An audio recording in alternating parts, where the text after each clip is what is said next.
The Two Count, where comedy meets wrestling. Please comment, share, and like, and if you're watching the live stream, join us with your comments and questions. And now here are the hosts of The Two Count, comedian John Russell, and wrestling broadcaster Big Ace. And happy Tuesday to all of you. Oh my gosh.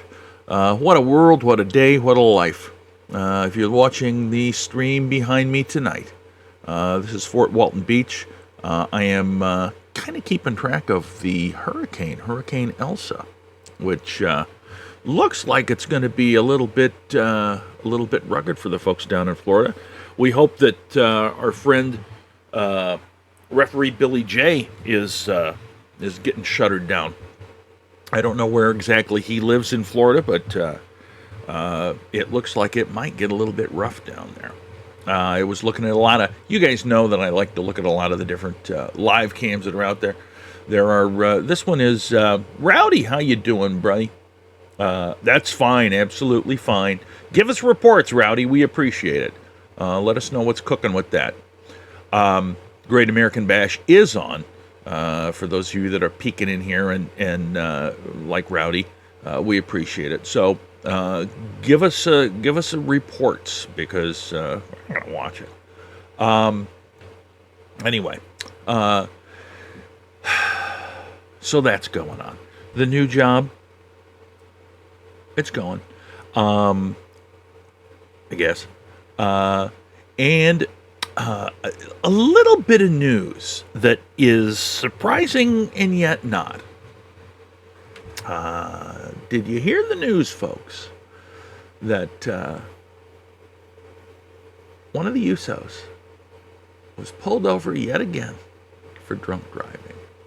Was it Jay or the other one? Jay or Joey? Joey Uso? I don't remember. It's Jay and...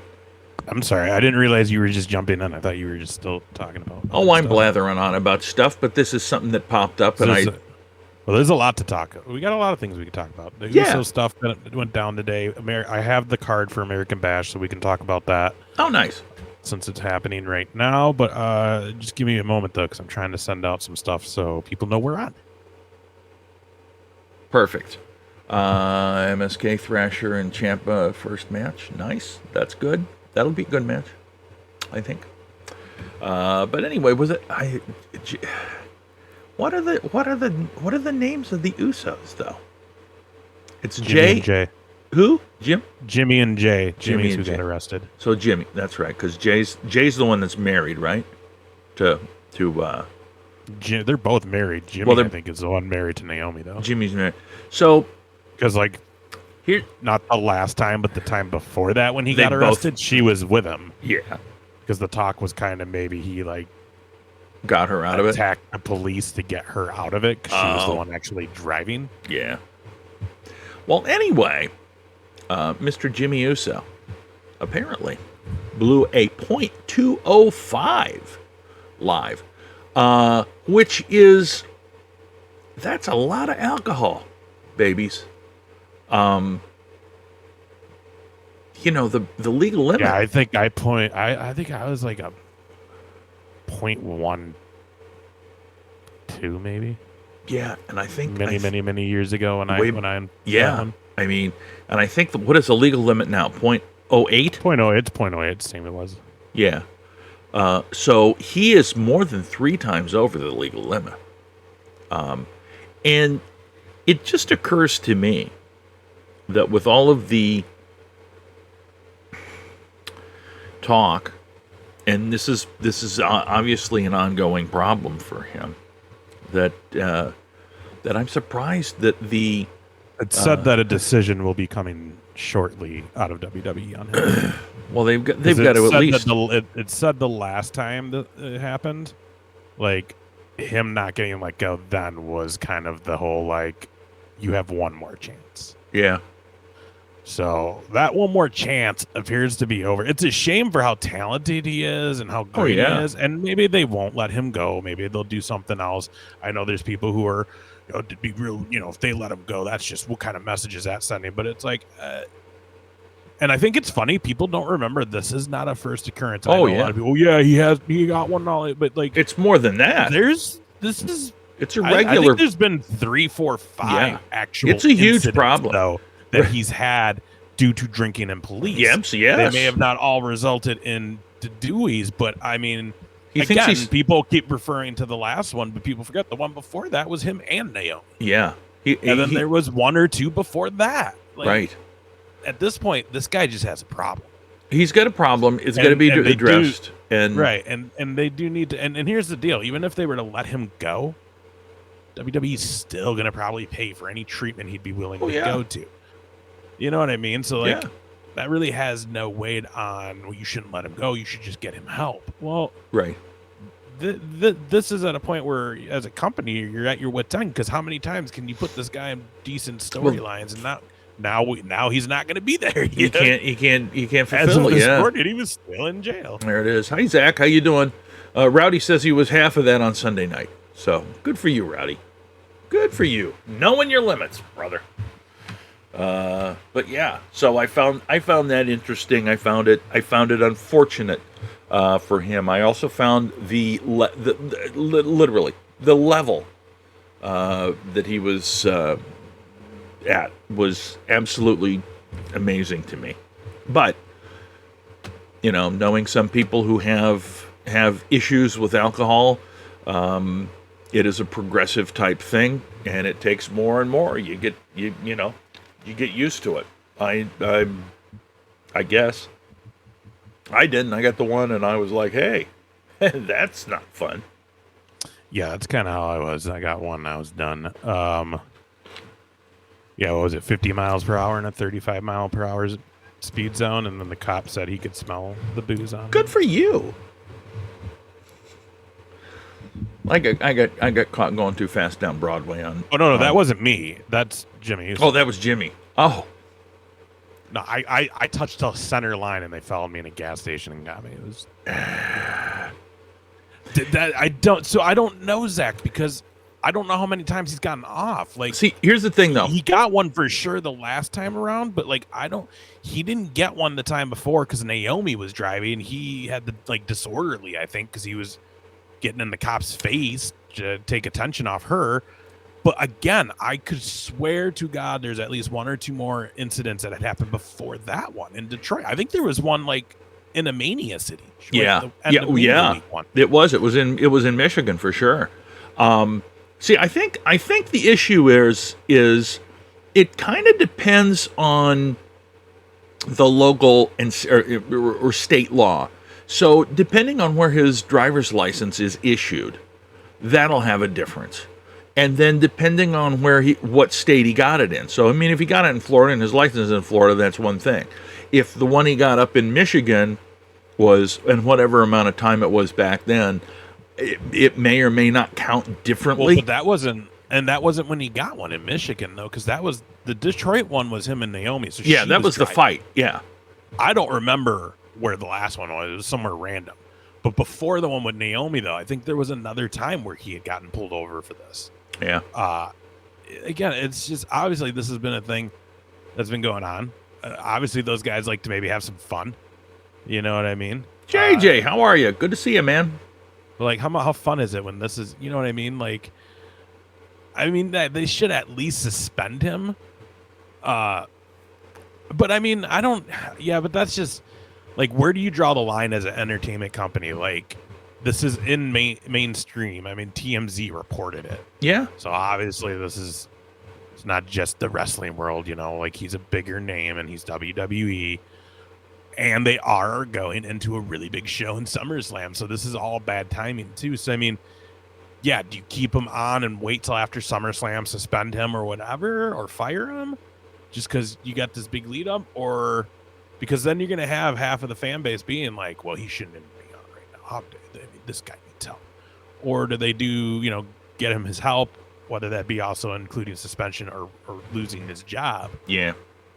But then it's, Jimmy Uso got another DWI yesterday. Yeah, I think it was yesterday. And but JJ, he blew a .205. And I don't know if he maybe did that just in honor of 205 Live. But I don't know though. I don't know, Zach. At this point, I don't know because, like I said, there's some people with some sources in WWE who have already said that like WWE's furious, like they're not happy that this happened. And I just read a little bit ago that like they're gonna move quickly on a decision on what's gonna happen with him. So I guess we'll find out pretty quick here, probably end of the week at the latest. But yeah, I don't know. Like it was said, like what I was hearing is that like when he didn't get let go after the last one, because again, that was already his at least third incident while being under contract, that it was like, all right, man, we're going to give you one more chance, but you've got to stop, because I don't think they've ever forced treatment on him any of those other times before when they should have. The second time they should have. Yeah. So, that's where it falls into this. Yeah, I don't know. Well, and that's just it, he's lucky that no one's getting hurt. The thing is, dude, you got to look at like that one in Detroit with Naomi. Like, how drunk was she, though? Did that ever come out? Because, again, she was the one driving in that situation. The reason the heat got on him is because he attacked the cop, basically, because I think he knew, like, she can't get this. And then, I don't know. I'm sure WWE lawyers step in and make it where, like, he'll take all the blame. Just let her go. I mean, we all know they're not above it. Jimmy Snuka got away with murder. Yeah. No, he what? At 005? Oh, no. Point 205. 0.205. Oh, yeah. Yeah. So I don't know. Who knows what they're gonna do with him? It's just it's just sad because it's like, God, dude, this is like your fourth or fifth time I've heard. Yeah. In the last like 8 years, 10 years that you've had an incident, and it always involved drinking. Like, dude, stop. Get help. Like, I don't know, man. I mean, here's my thing. When you go to the Usos, like, could one of them even really legitimately have a singles run, though? First of all, they're twin brothers. They look freaking identical. So you're always going to have that when they're there, even if they're not in the tag team. And honestly, they've just built them as such a tag, the tag team, like they built them that I just don't think those guys would ever be able to reach heights as a singles. You know what I mean? Yeah. Yeah, that's the thing, Zach. These guys, like the Usos, aren't not getting paid decent. They're not making Cena money, but they're making money. They're not also, let's put it this way. They're not in danger of any cuts when those are happening usually. They're safe and sound. So, yeah, dude, you could have just easily gotten a Lyft, Uber, whatever it be, and you wouldn't be in this mess. So, who knows? It makes you wonder, too. Is there, like, other things going on? Personal life? What's up with him and Naomi? Because what was it? Is she even on? Ooh, I love it. Oh, thank you. Is she even on? Thanks, Homegrown. First of all, is Total Divas still on? I thought I heard that E is not renewing any of that stuff. Yeah, I'll be honest with you. I'd be honest with you. I don't know. Is Naomi still on it? I haven't watched anyone it. in the chat knows, let me know. I mean, if anybody's watched Total Divas in the last year, it's not been at the top of my list for... I think I got about a season and a half in before I was like, I don't even know if I watched the full one with the Bellas when it was just them. I've not seen any of the Total Bella stuff. And really, the only reason I kind of was into it that first season is like I liked Paige. Yeah, I suppose that makes sense. Yeah, I don't know. His mugshot, he don't look too happy. He looks pretty like I'm fucked. Yeah, it's well, it's interesting because they had a lot of Lana was on there quite a bit, and I feel like they wouldn't have let her go if she was they were still going to do that show. So I don't know. Wait, is Bud Light Seltzer really the sponsor for the Great American Bash on NXT, Rowdy? Because I don't think I've ever seen alcohol sponsor WWE event. I don't either. That would be a first. Got to make that money while they can. Well, I take it back. Well, no, because even when Austin was there, like they never were using the same name brand can. Steve Weiser's. Right, but I mean, you could see the cans half of the time. Half of the time, those things were NA. Oh, yeah. You know how many times you'd see him do that and the can falls on the ring and you're like, that's a Bush NA. Mm-hmm. What the shit, Aust? You know what I mean? But it's like, obviously, he's got to drive to the next town, so he ain't going to get blasted. Yeah. Wow, that's crazy. Wow. WWE doing... I mean, if you're going to take alcohol as a sponsorship, I mean, I think we could push that TV 14 rating then. You know, like, I don't think it has to sit at PG anymore if you're hawking alcohol. Yeah. Yeah, I agree. Well, anyway. So, that's interesting news. Let's see. You don't want to piss me off? Do you feel Minnesota doesn't have I don't think... I just feel like we don't have a training ground. Up till recently. Look, here's the thing.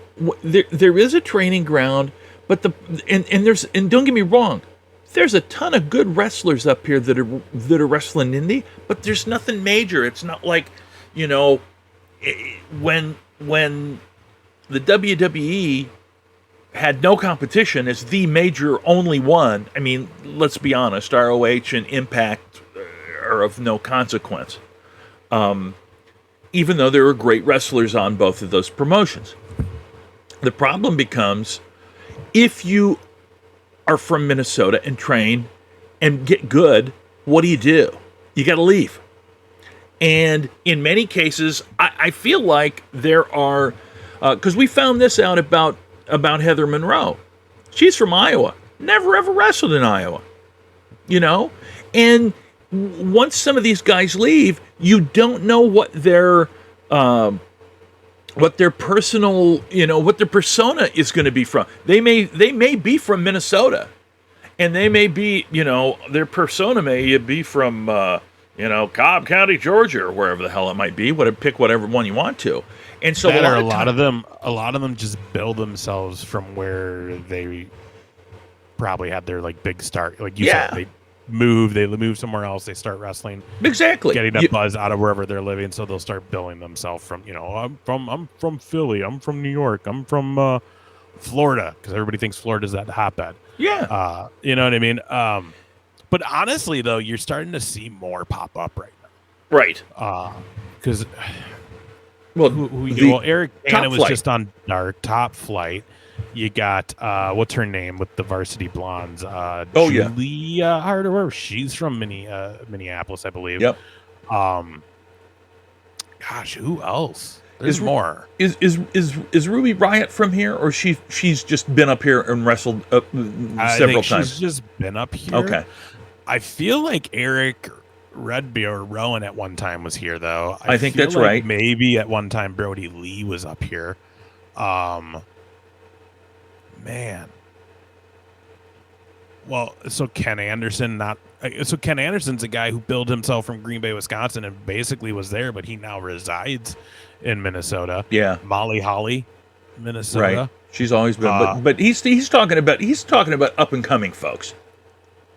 You know. Oh, I mean, there's tons of up and coming. It's just you're going to see more of them go through AEW because they're coming out of the indie straight scene, where like WWE looks for like the top indie talent, and then they're looking at just top athletes. They're going to MMA. They're going to college. Yeah. You know, that the one guy that they sign who looks like, you know, like a Brock Lesnar Jr. Yeah. I mean, you know, that guy's a Division I wrestling heavyweight or something. Like, he has no pro wrestling experience, but he's going to be a freak of an athlete. So yeah, let's sign him. Where AEW is not really poaching these star athletes from other worlds. They're basically bringing in the indie scene. Right. So you're gonna see more, some more of that. But yeah, I don't know. I mean, I think the lack of schooling for a while, because like I said, Anderson and Daivari finally opened one probably 6 years ago now in the Twin Cities. And I think that was one of the first bigger schools to come back. Yeah. I don't know of too many other training places out of Minnesota. And I think in the last, like... Hey, King Kong! See, here's the thing. Dude, like, there's actually a lot of indie Minnesota wrestling now. You got First Wrestling, AWF, I think it is, MAW. MIW. MIW. There's two M's. Yeah. There's Steel Domain, I think, is out of the Twin Cities. There's a lot. There's a couple more, I believe, too. So I mean, there's a lot going on. Most of them are, but most of them kind of do suburbs. Some do a little bit more north St. Cloud area. I'm in southern Minnesota, and actually we don't have any come down to our parts. I think M8W will be here in October playing Nerding Outcon, a local toy collector nerd shop. They do a big convention. They're bringing them to do a show this year, so hopefully maybe our friend downtown Petey Brown might be there. I know he does some stuff with those guys. So yeah. But yeah, you can find them. There's a Facebook page that's literally just Independent Minnesota Wrestling, and they will like put links to all the local shows that are going on, because there is a lot. There's like shows almost every weekend if you really look into it. And actually, AWF, if you look, you got to hunt it down, because every once in a while, I think one of the local channels, KSTP. Is it KSTP? Mm-hmm. But it's not like KSTP. It's like one of the side channels, like 45 or some shit, like where they would do like the high school tournament, I think. But yeah, they'll do like I don't know if it's weekly or if just every once in a while they air stuff, but they do the AWF stuff. Channel 5.32. Yeah, it's good stuff. But that Facebook page is cool, man, because like I said, there's shows going on that I didn't even know about. And I'm like, oh geez, and they're like happening. Like all these towns are having their city festivals or their fairs, so you're seeing a lot of them pop up over at these places too. Of course, you got First Wrestling, which is probably one of the mainstays up here. Yeah, and they got a big show coming up next week. Well, they got one coming up. They got one coming up on Saturday. Yeah, that's what I'm talking about. The one for the Pride kickoff, and then they got the tickets tickets are officially for sale through them now for the show at the Bauhaus Brewery in August, which is going to be a great show, and we'll be at that show too. You guys, literally, and we will put a link somewhere for that. You definitely want to go to that. I mean, we're going to go. They have delicious beer at Bauhaus, and it's outside, but it's under a canopy, sort of, but it's still outside. I can't tell you how much fun we had there. It was a good show. It's a good show, and it's a really, really just cool, unique venue. I mean, we'll be at the show. You can just come hang out. Yeah, Homegrown coming. Literally, I mean, so our whole idea when we started doing this show 3 years ago was that we would do the show and talk and have fun, sort of like we do, and it's not all button up your collar and talk about wrestling. You guys know that. But our plan was, oh my gosh, we can go out and hang out at the indie shows, at the local shows, and we were going to start up in Minneapolis with First and some of the other ones. We've had, as some of you know, if you go back through our archives, we've had Downtown Petey Brown on with us. We've had some of the guys from IPW, because now we're going down there to Iowa, to Des Moines, to those shows. We don't expect you Minnesota guys to travel down to Iowa, because that is a haul. Although it's fun. It's fun. But the whole idea was that we would sort of build this community by kind of going to these indie shows. And not only will we get to meet all the wrestlers and talent and be able to say, hey, come on the show with us. Let's talk about what you're doing. But then we'd also get to meet the people like you guys that are supporting us and watching us do the show. And it's we very much want to do that kind of stuff. Here's the deal too. Homegrown, we would love this, JR.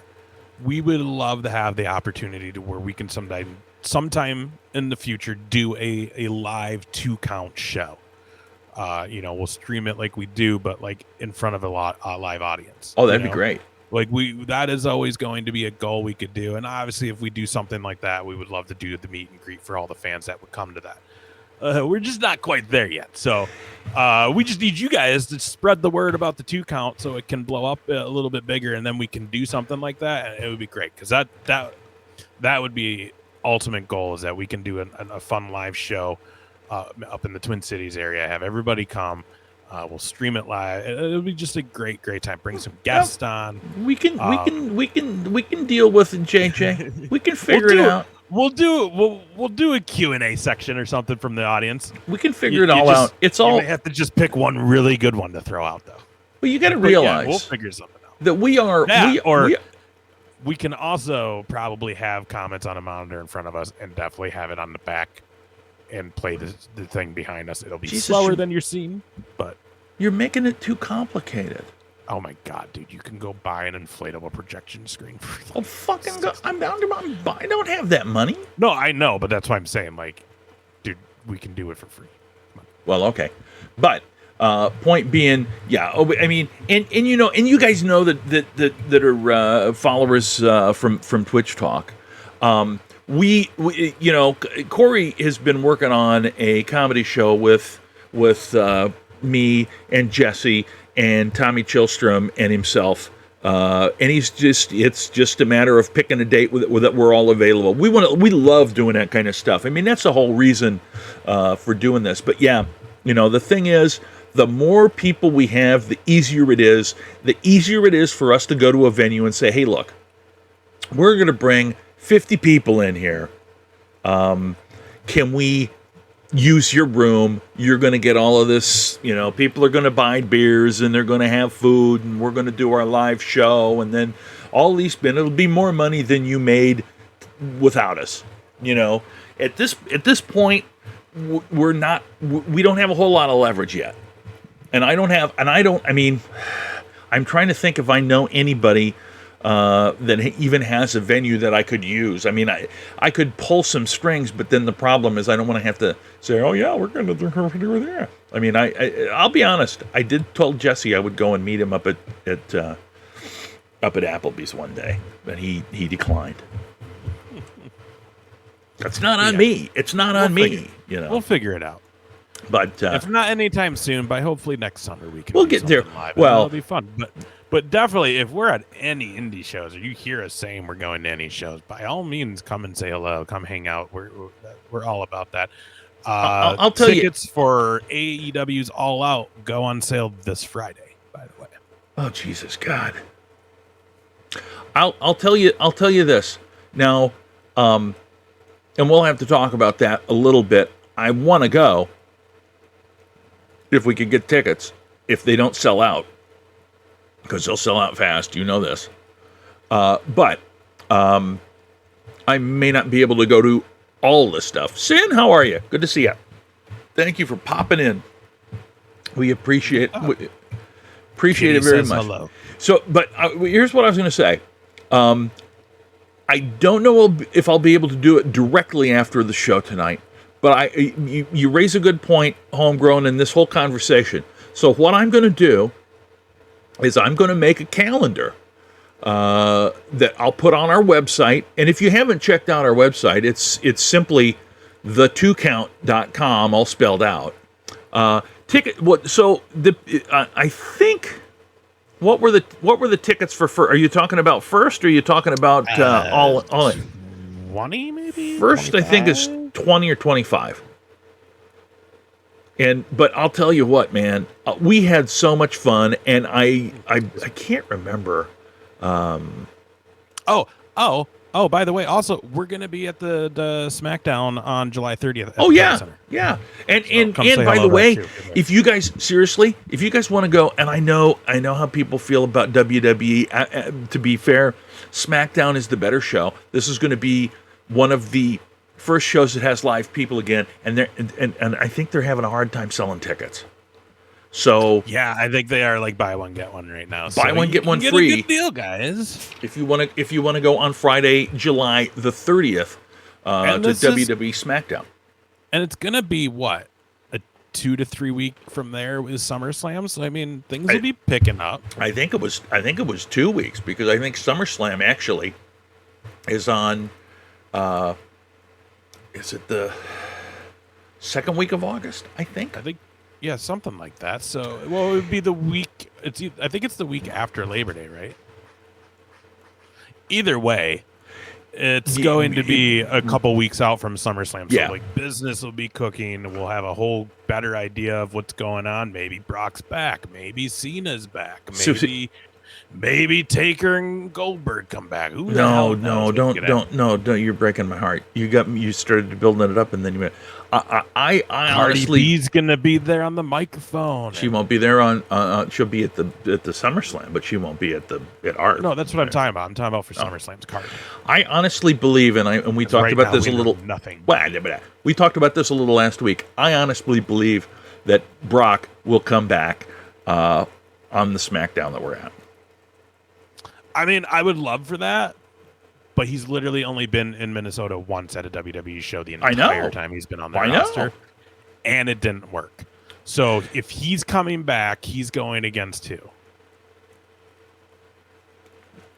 Don't know. Is it him and Lashley. Bobby? I think it's got to be Lashley. See, my So whole idea. if they're gonna do that, then yeah, he could do that. He comes 'cause back he's as the gonna good be guy. face. Yeah. But I don't know, man. I feel like he actually is the one that's like he enjoys not coming out at the hometown crowd.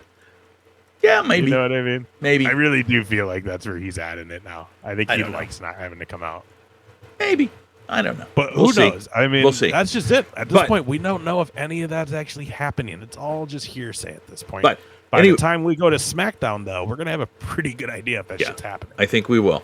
But like I was going to say, what I will do is on our website, again, you can spell it out, the2count.com or just 2count.com, but spelled out. And that's our website. What I'll do is I'll put up a page that shows our schedule where we're going to be. Or I'll figure out how to put it on the front. I'll figure out how to do it. We'll get it up there.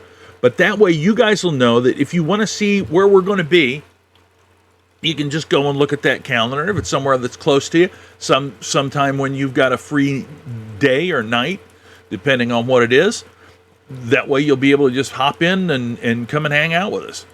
And I mean, we've had several people that we know pop in and say hello to us at a show. In fact, the last one we went to first at the synagogue with that had the surprise appearance by Rhino. I had two people that watch our show say, "Hey, how you doing?" after the thing or during. Yeah, and the actually, thing. one of the guys that won second place in one of our trivias was there. Oh, that's right. Yeah. So Yeah. it's all good, folks. We love it. Yep. I was going to say Anyways, too. so let's. What do you do? Well, I was going to say, but first, let's check in with Rowdy and see if there are any updates because Well, it's now 7:37. Well, what I was going to say is let's go down the card for Great American Bash. Well, okay, we can go Before down the the card, show's but up. Rowdy's also watching it, so I've asked him to give us updates. I gather that. That's why when you started jumping into everything before we actually because I didn't know what you were doing. I had this up. I had Uso stuff. I had everything up, so we were ready to go to play. And then all of a sudden you just started going. I was like, I wait, can't what do because I we can't do? help it because I'm a loose cannon. Well, stop being a loose. I don't think it's a loose cannon. I think it's more you. I think it's more you just get too many thoughts in your head. All right, so he said the first match already was the tag match, right? I think so. Yeah. Which was MSK versus Ciampa and Thatcher. Dude, Tommaso Ciampa is a whole new level of shredded, by the way. Yeah. I mean, have you not seen him compared I to have. a I've- year or two ago? I'm trying to think. The Look last at a time I watched him comparison. was the. JR. Go look at a comparison from now to year and a half ago. All right, hold When on. he was out last, he was just hitting the gym, dude. That guy's just all kinds of just freaky shredded. MSK won OK match. I mean, you really are they really gonna pull those titles off the Rascals already? It'd be really weird. Second title defense and they lose them already. That would be weird. But OK match, that makes me sad because Thatcher and Ciampa are pretty good. And so are those two. So I would expect a pretty high level match out of that four. Anyways, another tag team match tonight Hold on. I'll see if I can share this picture. Because you is right, motherfungo. Oh my God. Yeah, dude, he got like just shredded up. Let's see if I can do this here without. What do I do? What do I do? Dude was like hurting, like rehabbed his injury and like his entire body. Because he was always just kind of like, he was built, but he was like a skinnier guy. Like, dude, now it's like. I remember when he was like some kind of a lawyer as one of the. Almost everybody's got that little thing. LA Knight versus Grimes just starting. I believe this is for the $1 million title. Loser is the other's Butler. Is Virgil there, Rowdy? That'd be great if he was there for the That didn't work. Oh, that's too bad. All right, so let me get rid of that. So while you're doing that, interesting thing, since we're talking about the Butler for that match and Virgil, people were like, there was news outlets for wrestling that were reporting on. He tweeted out a week ago. It was him and Brooke Hogan in a picture together, and he tweeted it out. He was like, "Yeah, I still had to charge her $20 for the picture," and like people were running it like he actually charged her $20 to take a picture with him. Anybody who believes Brooke Hogan actually paid $20 to take a picture with Virgil is out of their goddamn minds. Yeah, no kidding. You know what I mean? Like, there's just no way. There's just no way. First of all, her dad already doesn't like black people, apparently. And then on top of that, like, there's just no way. When they were in the company at the same time, Virgil was nothing and Hogan was the king of the mountain. You know what I mean? Like, there's just no way he actually charged her $20 to take a picture with his dumbass. Yeah, no kidding. All right, hold on here. I'm is that it? No. I got to convert. So I got to convert it from web to, yeah, it's a big giant pain in the goddamn ass. You don't have to do these. Well, I want to now that it's now. I just wanted you to see it. I'm sure if any of these people watch wrestling, they know. I know Rowdy knows because he's watching it. Oh my God! I think it's JJ. Was it me and you that were talking about it, JR? Or was it with someone else when DiBiase had the kid that did the basketball dribble and right before he got to the 10th dribble for the $100, he kicks it? Oh yeah. It was one of the greatest heel moments in professional wrestling ever. I still laugh when I see that shit. It's all right, hilarious. Too much work to for me to convert that photo so I can put it up here because I can't put a WEBP. You're fine, dude. People. But if you want to look it up, seriously, if you want to look it up, look up Tommaso Ciampa then and now, and click images, and there's one, and you can. It's like holy balls, yeah. Yeah, you got jacked, dude. So they said this. Rowdy said they set up Gargano versus Cross next week for the title. Nice. So that'll be interesting. I hope. I don't think it's gonna happen, but I would love to see Cameron Grimes win against LA Knight. I like LA Knight though. I like him. He's a good heel. God, what was his name before there? Was it Eli Drake? Eli Drake. That's right. The women's tag titles are on the line too. The Ways, Candice LeRae, and Indy Hartwell will defend against Zoe Stark and Io Shirai, who just came back. Yeah, they'll keep their belts. I'll bet you they'll keep their belts. Those two are good together. Yeah, they really are. I really like the Dexter Indy angles too. Yep. I think that stuff's just hilarious. And then we got Cole versus O'Reilly 2 tonight. That'll be good. Mm-hmm. That will be a good one. We already had the Karrion Kross. And then it's also announced that Hit Row, a championship cipher, Hit Row's Isaiah Swerve Scott was that? I guess just Hit Row is going to come out and do something because the guy won the North American title. I'm not sure how I feel about Hit Row. What do you guys feel about Hit Row if you watch NXT? Because I just, you know what it is right now? Tell me if I'm right on this or have something to this, JR. All right. Are there way too many parallels between the characters on AEW and WWE? I think in many cases, yes. You got like, you get Private Party and you got Private Party, and then you got the guys who are rapping now. What's Private Party and Street Profits are very similar, right? But the I can't think of the name of them. Caster and the other dude, yeah, the dude who raps right when they come down. Well, then you got this hit row where it's not just a tag team. There's like 4 or 5 of them, but it's the same thing. They come down rapping and singing their song and whatever. Man, I don't know. It just seems so parallel for some of these. It's just like, I think one of the problems is there are, when you really think about it, everything in wrestling's been recycled, and there's not a whole lot of new stuff, and I don't know. It's real hard. Hey, Danny. Hey, Dan. What's wrong? You're watching the NBA Game 1, but listening. Oh, you're watching the NBA, but you're listening to NXT. Us? I don't know. He's got a multimedia empire going right now. He must, dude. I had. You know me, JR, and oh, okay.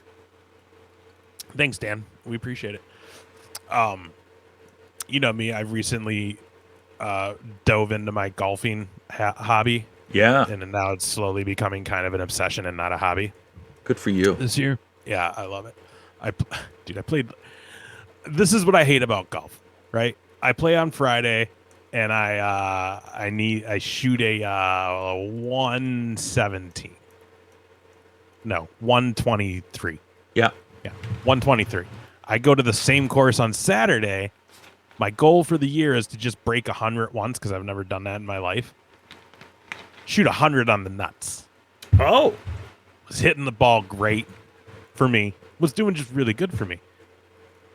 Don't do golf on Sunday. Go Monday yesterday. New course. Yep. And 117. Couldn't hit shit straight. This is why I hate it. I hate it so much. What's the best you ever shot? 100. 100? At 100? I shot 78 one time. Oh my God. Why are you once?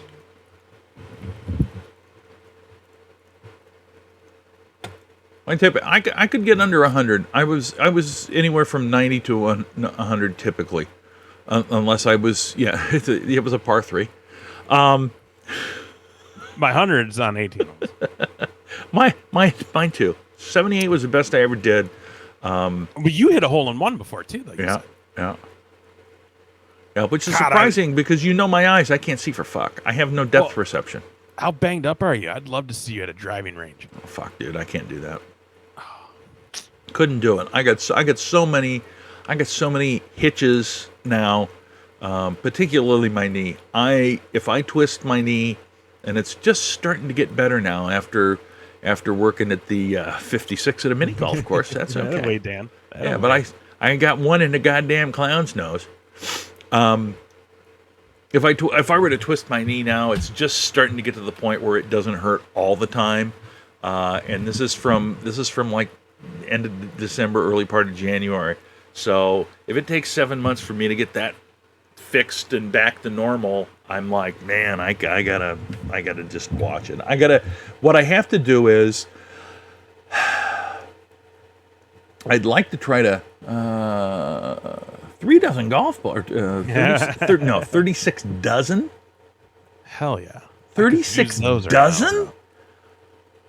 That's a buttload. So wait, how did that? So was it like? Because let's see here, 10K hole, a vacation, a car.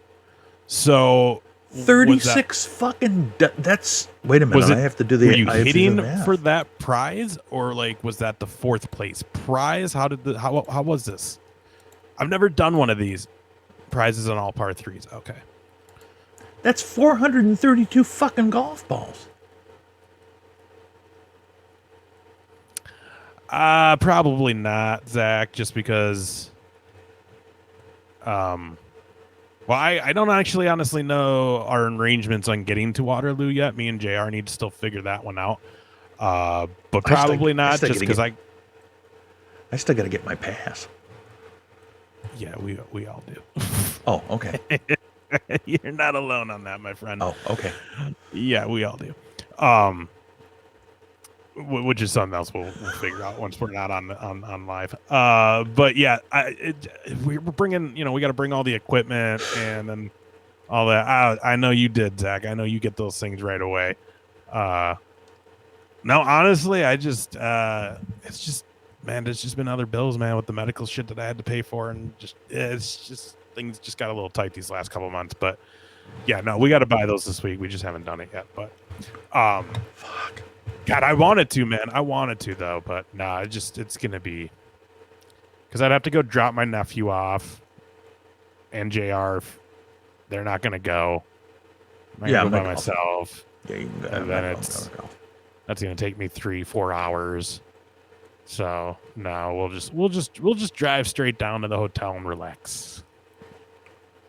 Yeah, we'll have to figure that out, too, because I may just drive down on my own. Even though I'm going through, I don't know. I don't know. Because if you decide you're going to go to Des Moines on Sunday, I may not go. Because I gotta be back up here, and this job is busting my nuts.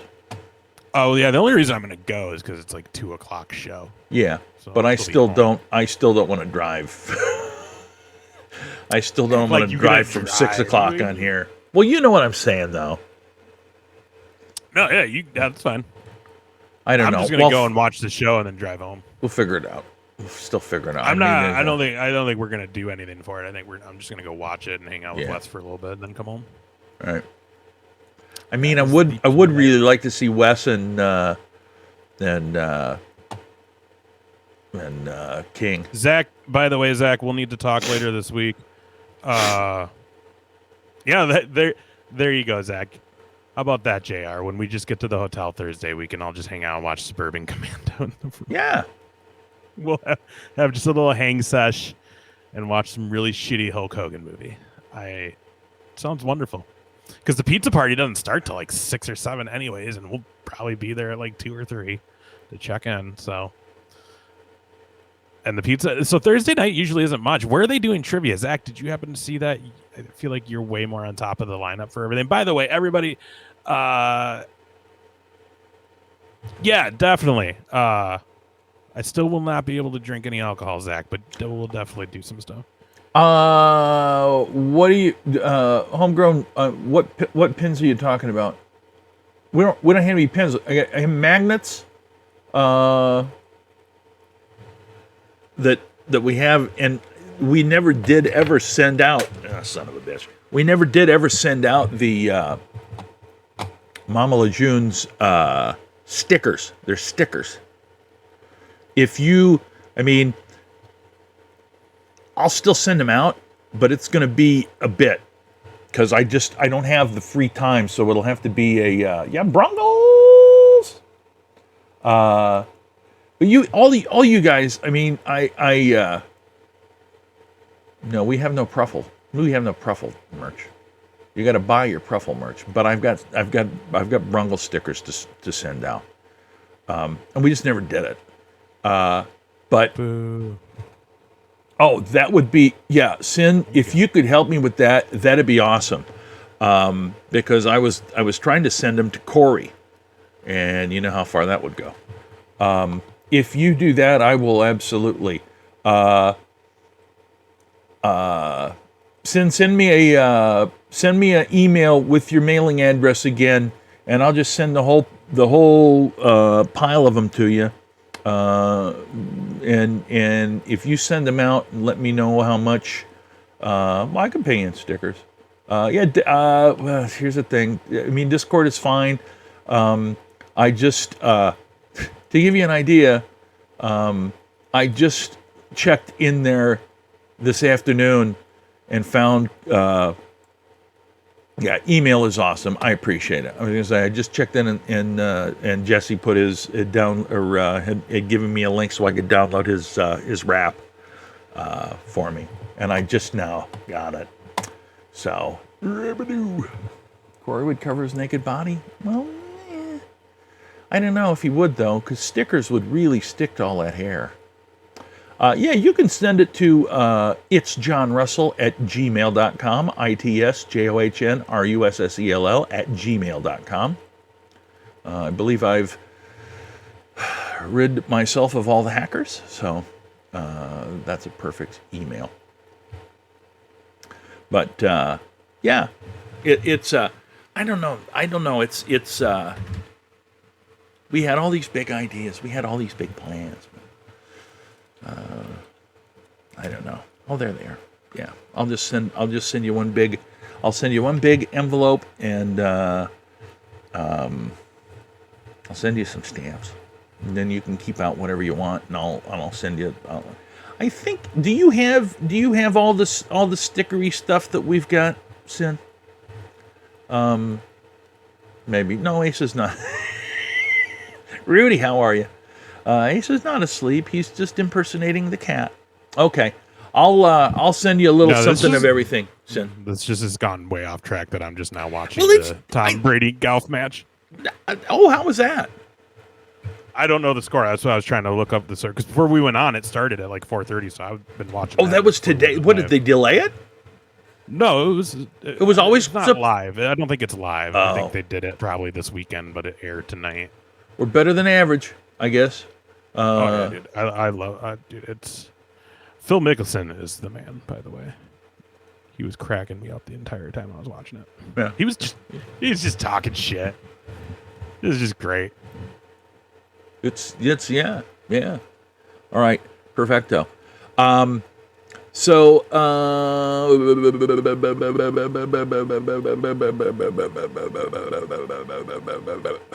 Rowdy, if you're still here, let us know how that. Well, I want to know two things. I want to know how the women's tag match goes, and then I want to know.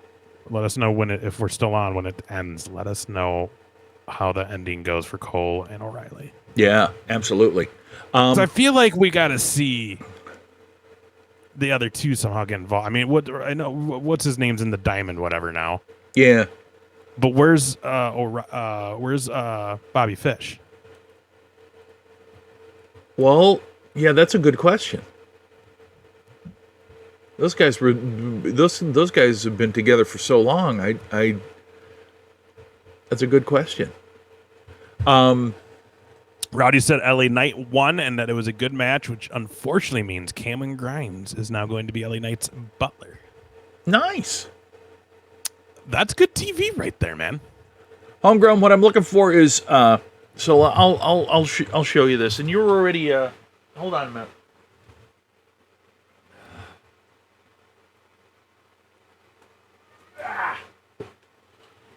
I apologize for this. I'm very disorganized. All right, so Homegrown. Did you get one of these 2-count magnets already? Because all you had to do, our deal was if you were one of the first 50 subscribers, we were going to give you one of these. So there's that one. Not yet? Okay.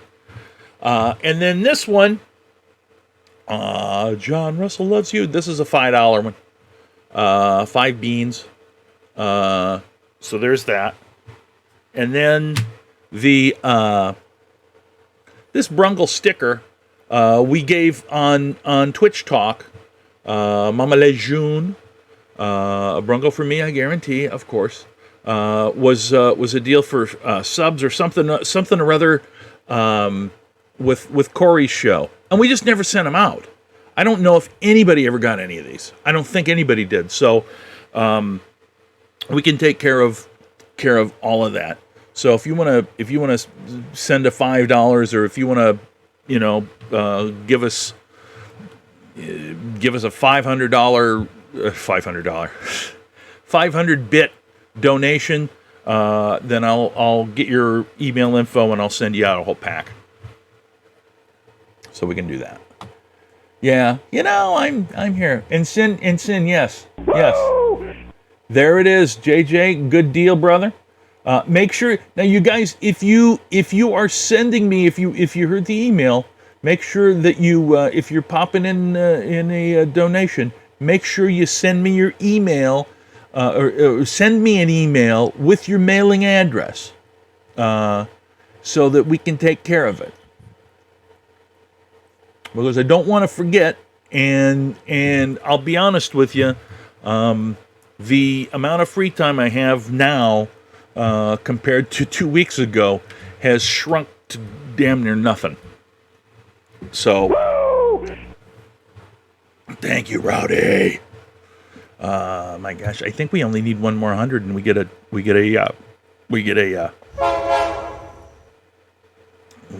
hype train, which would be crazy. Anyway, cool guys. I was going to talk about something else too, which I found interesting. So we got to give a shout out to Malice because he's sending me DMs right now on Twitter. Oh, he is? What's he I don't doing? think he's watching. No, he's literally just asking about the Hall of Fame week. He's like, "When are you coming down?" Oh, beauty. Well, tell him we're going to come down and we're going to watch him drink. Because neither of us can do it much. I can probably do a little, but not much. Yeah, have at least one for me since I can't have it. Yeah, I won't have anything harder than the Coors Light. Woo! There it is. Thank you guys. There it is. It's a hype train. We appreciate a hype train every now and again, and you guys are the best. Thank you so much for doing that. We appreciate it. 44. See, we have a tiny one compared to Corey. I shouldn't have said that way. Our hype train is smaller. Our hype train, smaller than Corey's. But we are the ones that have we have the train whistle for the hype train. So, yeah, baby. Anyway,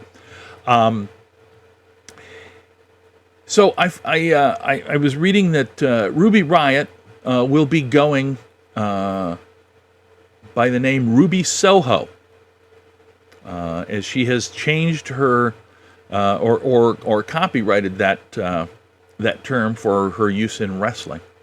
And she's one that I think, when we talked about this a little bit, apparently her contract or non-compete is up at the end of August, which could mean... I think like right around SummerSlam time, most of those were going to happen. Yeah, August 31st is hers, and that may mean that she may show up, depending on what she's going to do, but she may show up. I would assume she's going to be picked up by AEW. She's out of that whole group. I would have to look again, but God, I could have swore I read something like a week ago that said she's not going there. Oh, really? I could have swore. I could be wrong, but I very much believe I read something saying that she wasn't going to end up going there. But again, wow. It could have been maybe just something that like editor's opinion. Yeah. Or just rumors, or it could be also a good way that they're building up. So did you hear how she got that name though? Mm-mm. Because her name before was Heather Lovelace. Yeah. On the indie scene. Yeah. And apparently it turns out like that kind of was just given to her and like it wasn't something she really like was into. Oh. And Ruby, because what is it now? Ruby what? Soho. Ruby Soho. Soho. I think it's Rancid Soho. It is. So it's directly from the Rancid song. Yeah. And I guess she was on a podcast or some shit with one of the guys from Rancid and was like saying, oh, well, the reason I did my name Ruby Riott, Ruby, was because of the song Ruby Soho. And then she was talking about like, oh, I don't know what I'm going to do. Thanks, man. Oh, JJ, thank you. She's like, I don't know what I'm going to do or what I'm going to do for my name. I don't know if I want to go back to that, the Heather Lovelace. And I guess he was the one that said, well, why don't you just go by Ruby Soho?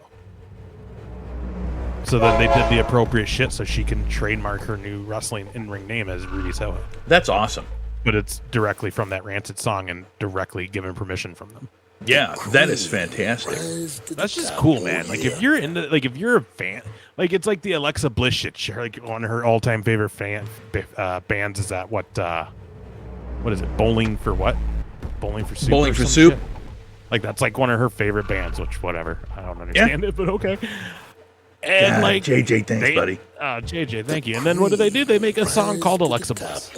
Yeah. And she's the star of the video. You know what I mean? Like it's cool stuff. It's cool you stuff. gotta, because all these people are, you know, like that's the thing. People are pro wrestling, fake, whatever. But it's like, God dang it, JG, you're awesome. You're killing me. You're killing me, friend. And I'm in a good way. I keep forgetting you're behind on the comments. I'm not behind. Well, me and you see them at different times because I watch. Oh yeah, yeah, that's true. That's true. That's why, because your reactions are like, and I'm also seeing you and hearing. I'm just not used to it. It's hard. I know. Anyways. We never get. It just takes forever to get used to. So here's some sad news that was reported within the past day or so. Reported that Terry Funk has dementia, which is very, very unfortunate because for those of you that have done home health care, some of you I think have maybe, I did. Dementia sucks. Mm-hmm. And it's very, very difficult. And given the fact that Terry Funk was such a integral part of so many wrestlers' education and progress and advancement. Rowdy, thank you, buddy. Thank you, Rowdy. Look at that. There's level 2. Keep it going. Level 2. We crossed her over. God bless it. You know, I'm going to tell Corey that you guys did this, not us. You know, he's always got his fancy things that rub people's faces in it, and I don't have any. Anyway, we're on level 2, up to level 3. Nice. But I have no idea what you're talking about. I just always talk about shit. I just talk the shit. I gotta tell you, I got a new desk chair. Dude, okay, so, yeah, let's keep the hype train going. So, Ace can use some of that to get himself a new office chair because I'm still sitting on my kitchen chair with a pillow. Well, dude, I finally got the plastic mat for the flooring so I can go get an actual office chair now. Yeah. You know where to go. Go to Goodwill. Go to Salvation Army. That's where I got mine. Oh, yeah. $15. It's beautiful. Is it? Oh, let me show you. Let me see it. I mean, it's got to be pretty comfy because you're a big guy. It's got a bigger, and it fits mine, and it's got a bigger butt area than the other one. It's got a taller back than the other one, and the piston works. So I am not sitting, 9,000 feet from the desk. Yeah, I don't know if I'm into those. You see those gamer chairs I got? Yeah, I don't need that. I don't know if I'm into that. Like, it goes. Why is it got to go so high? And why? So you can lean back. So you can lean. But I don't need to. Like, if I'm playing a video game, I'm not gonna be reclined like I'm sleeping. You know what I mean? Gotta kill it, Sin, man. did you like your gamer chair, Sin? Did you enjoy it? That's. I mean, I don't know. Was that a good, bad? I don't know. Is that on the chair or is that on you? I don't know. But all right, it was good till you got to. So the one that I do want to get is about $120, but I've sat in it already and it's amazing. Well, because the other thing too is like, I still have my full-time job that I work from home. Yeah, and it's been now decided that we're gonna go back to. Was it one of those gamer ones though? Because dude, some of those gamer ones are spent. Do you see Shaquille O'Neal's got his own line of goddamn office chairs? Of course he does. They're huge to start out with. By the way, they are. They're huge. They're like giant office chairs. But they're like $2,000, dude.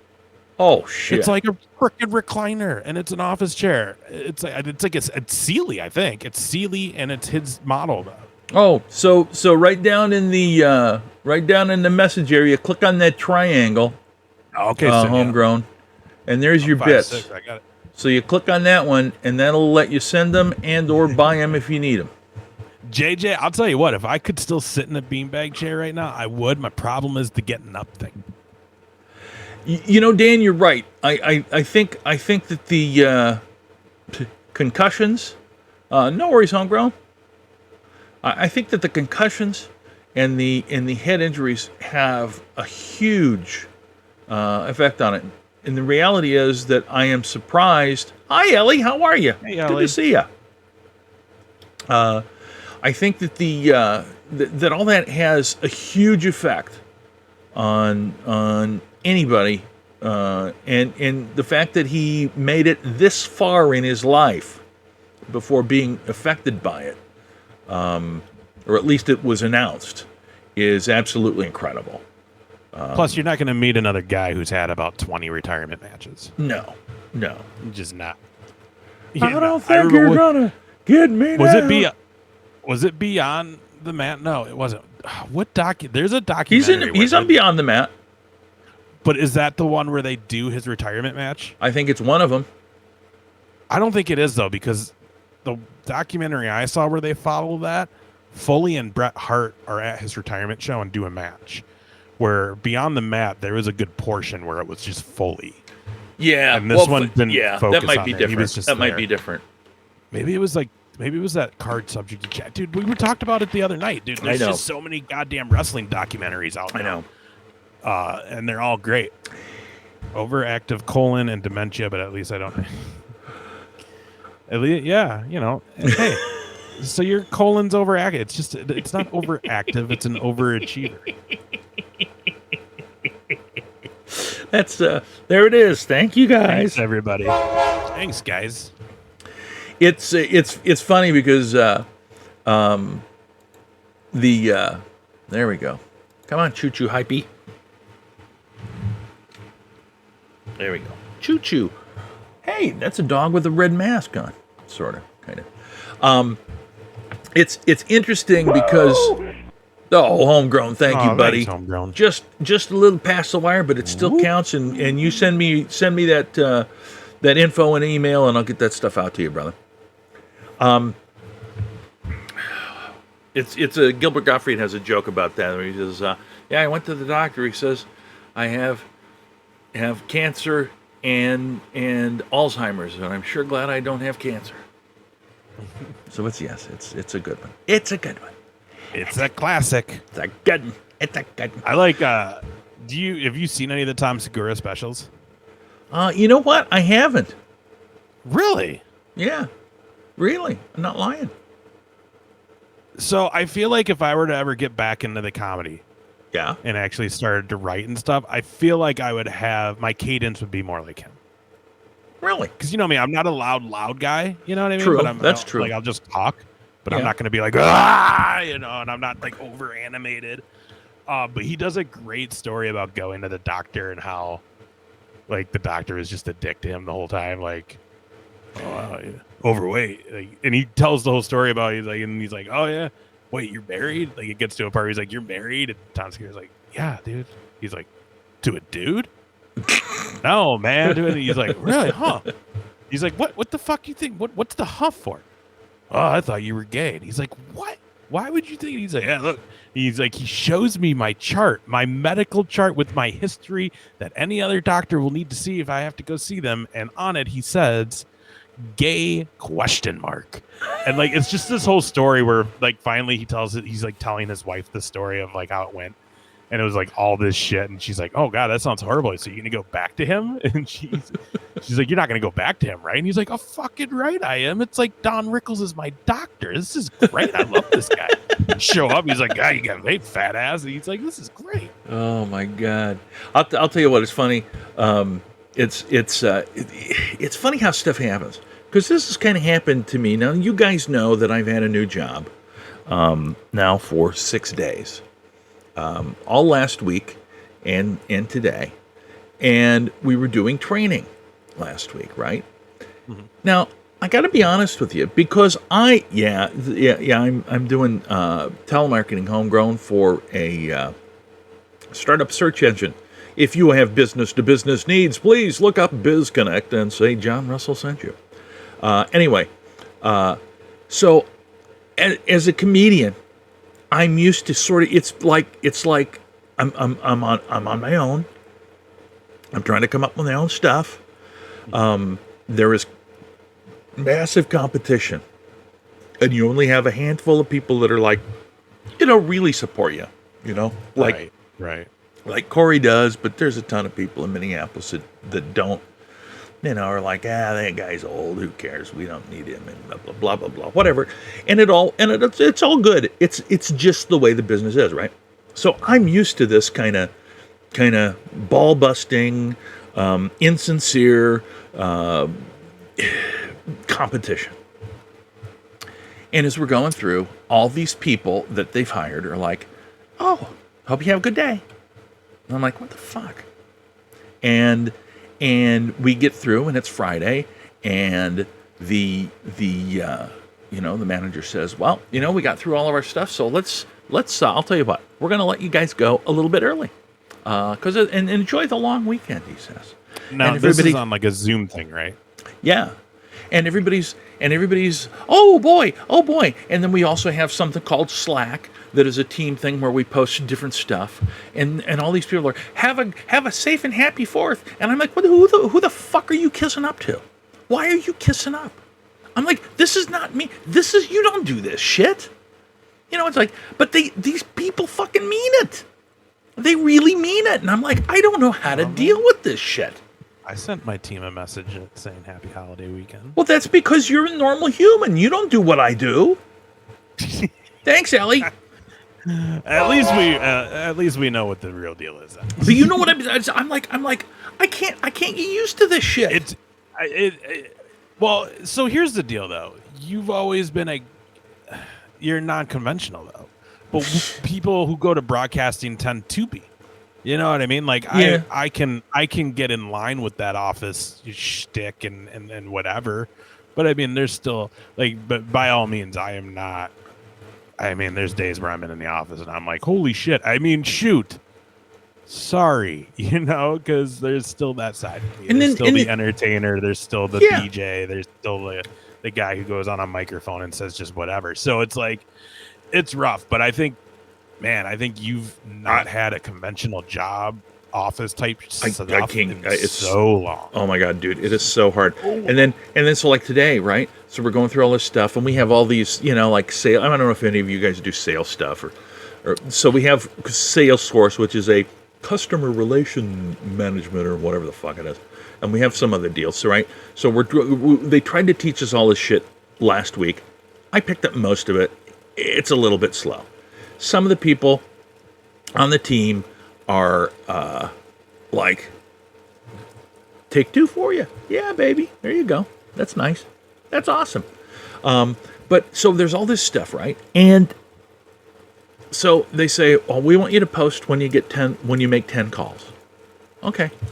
So we go through, and we have some people are having the problem. Like, I figure it out, and I'm just like blasting away. And it's like 2.5 hours later, I'm like, okay, 10 calls. And I'm like, okay, well, I'm going to stop. So I keep going. Do you swear at Dorothy? Oh, you shouldn't swear at Dorothy, Ellie. Poor old Dorothy. She just wants somebody to take care of her. So we get towards the end of the day, and people are posting, made my 10 calls. And I'm like, what the fuck?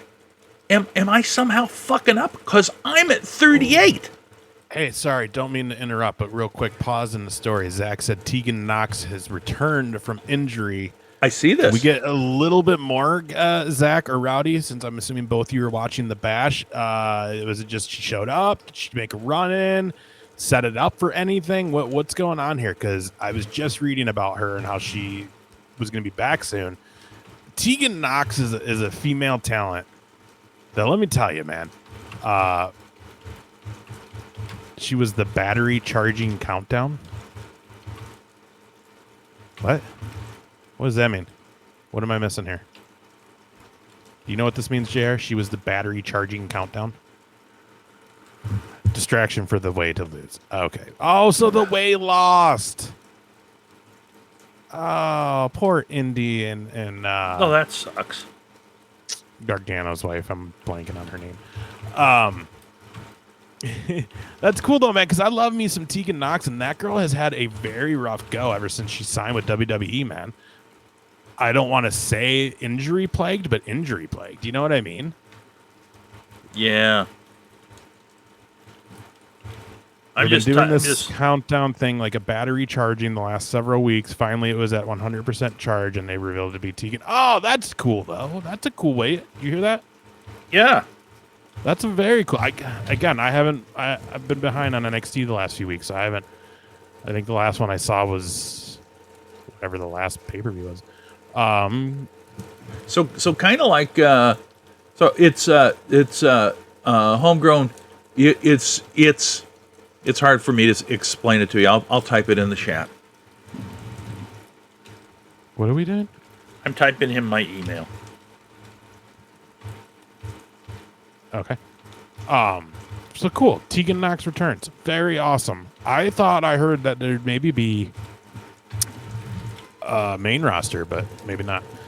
Or maybe it was she just did a dark match with them on a main roster show this week or something. I don't remember. Either way, awesome. Anyways, so you're hating that people are posting the thing they were told to post. Like, what do they want you to, like, is it like a Facebook thing with your company? Or is it just like you got to go and just post your productivity? Who are you talking to me? No. I'm not hating that they're posting it. What I'm saying is that they said post when you make 10 calls. Right. I posted it 2.5 hours after we started. Some of them didn't. Some of them didn't post it until 7 hours and 45 minutes into the day. Mm-hmm. And I'm thinking, did I somehow fuck up? Am I doing this wrong? Just people are just that lazy. I've had incidents in the last year where hiring new people, doing the training, which should be a 2-week process, ends up being almost a month. And then it's like, well, now I don't know if I want to put you on any shifts because this shouldn't have taken a month to get you trained in. Yeah. But you were here for 7 hours and you did about 2 hours worth of work. It's rough out there. It's rough out. And then you got this whole element of remote or, via online where it's so easy for people to just pretend they're doing something, but really they're just sitting there doing nothing. You know what I mean?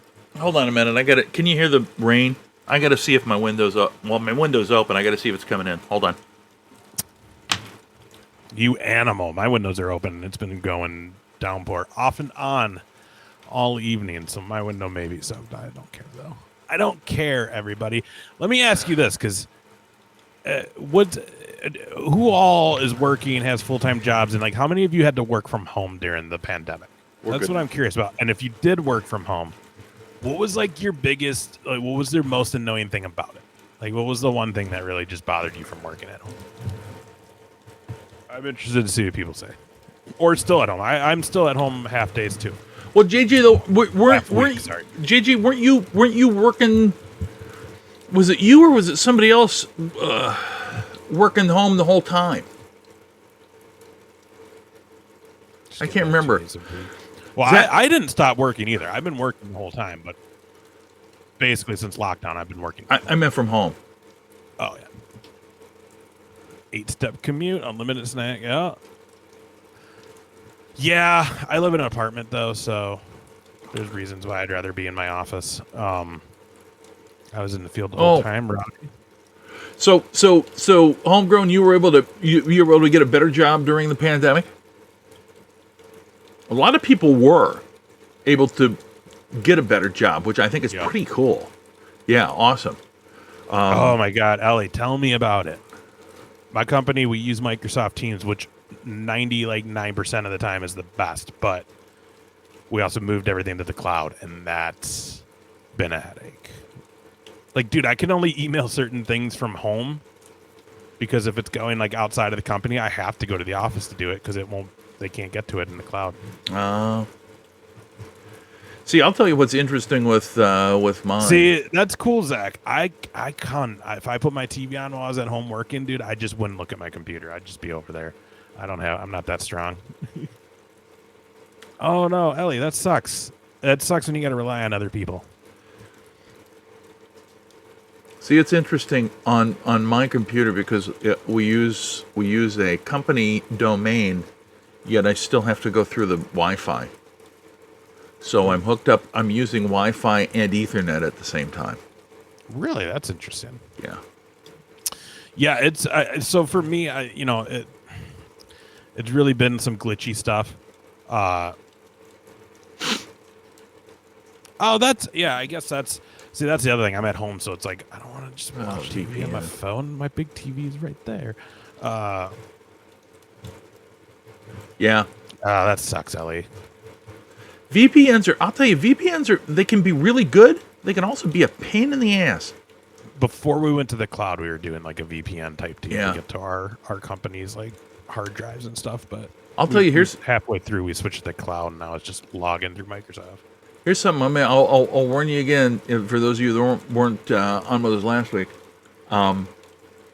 Hackers, if they get your shit, they have the ability to spoof your VPN. They tried to spoof mine, tell me I needed to pay for it again, tell me I needed to re-sign in. I just said, I ain't doing none of that shit right now. and lo and behold, today I tried to sign in with it again, and it just said, yeah, okay.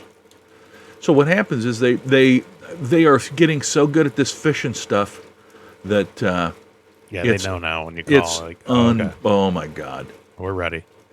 I don't have I have a demanding cat, which that's why he just left because I wasn't paying any room and he was sleeping over there. How are you? I mean, a COVID whore? What's a COVID whore? It was like, oh my God. So every time they come in, you have a chance of getting the COVID?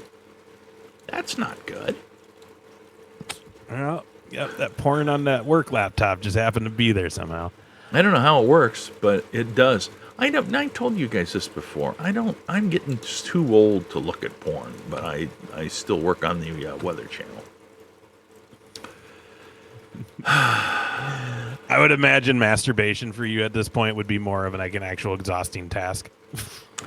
Yeah, it's more like I can do that, or I can have it. I can do that, right, JJ? Or I can have a sandwich. Right. You like catch a picture online and you're like, oh, hey, that's kind of. God, but that's gonna take. I just think to myself, I would so take her out for a hamburger. Hey, you're not gonna eat your burger? Can I have it? Now we're talking. That's what you call a double. Yeah, that's a. Oh wait! It's going too quick. Why would you? How would you? Who would? JJ, if you're multi-talented, you could do both at the same time. I love it. Oh yes. Oh, bacon. Yeah, that's a fake, Dan. Damn it, bacon, extra bacon. Zach, tell me, do you know anything about this pizza joint that opened up right by the hotel? Is that going to be a spot we need to hit a couple times while we're down there, guys? Again, just a reminder, everybody watching, if you're in the Midwest area and you want to hang out with us at a cool wrestling weekend, we got the Hall of Fame weekend in Waterloo, Iowa next weekend, the 15th, that Thursday. So that's going to be some good times. And there's if you can't come because you can't get down to Iowa, that's fine too, guys. For a $10 donation, you can get the link. Sorry, my bubbly's making me all burpy. I'll get that link and I'll post it up in there. JR will post the link, but yeah, it's $10 donation to the actual National Wrestling Hall of Fame and Museum, Dan Gable Museum down in Iowa.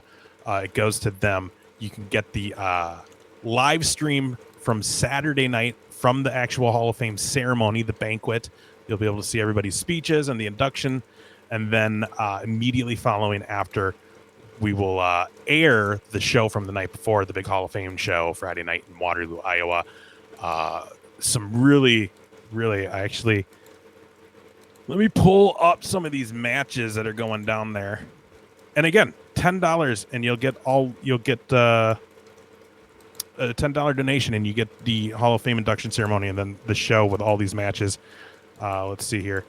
Let's see. We got the Big Picture defending his IPW heavyweight title against the Golden Boy, Bryce Jordan. Big Picture held the title. What's it? Zach, correct me if I'm wrong. Over 800 days at this point.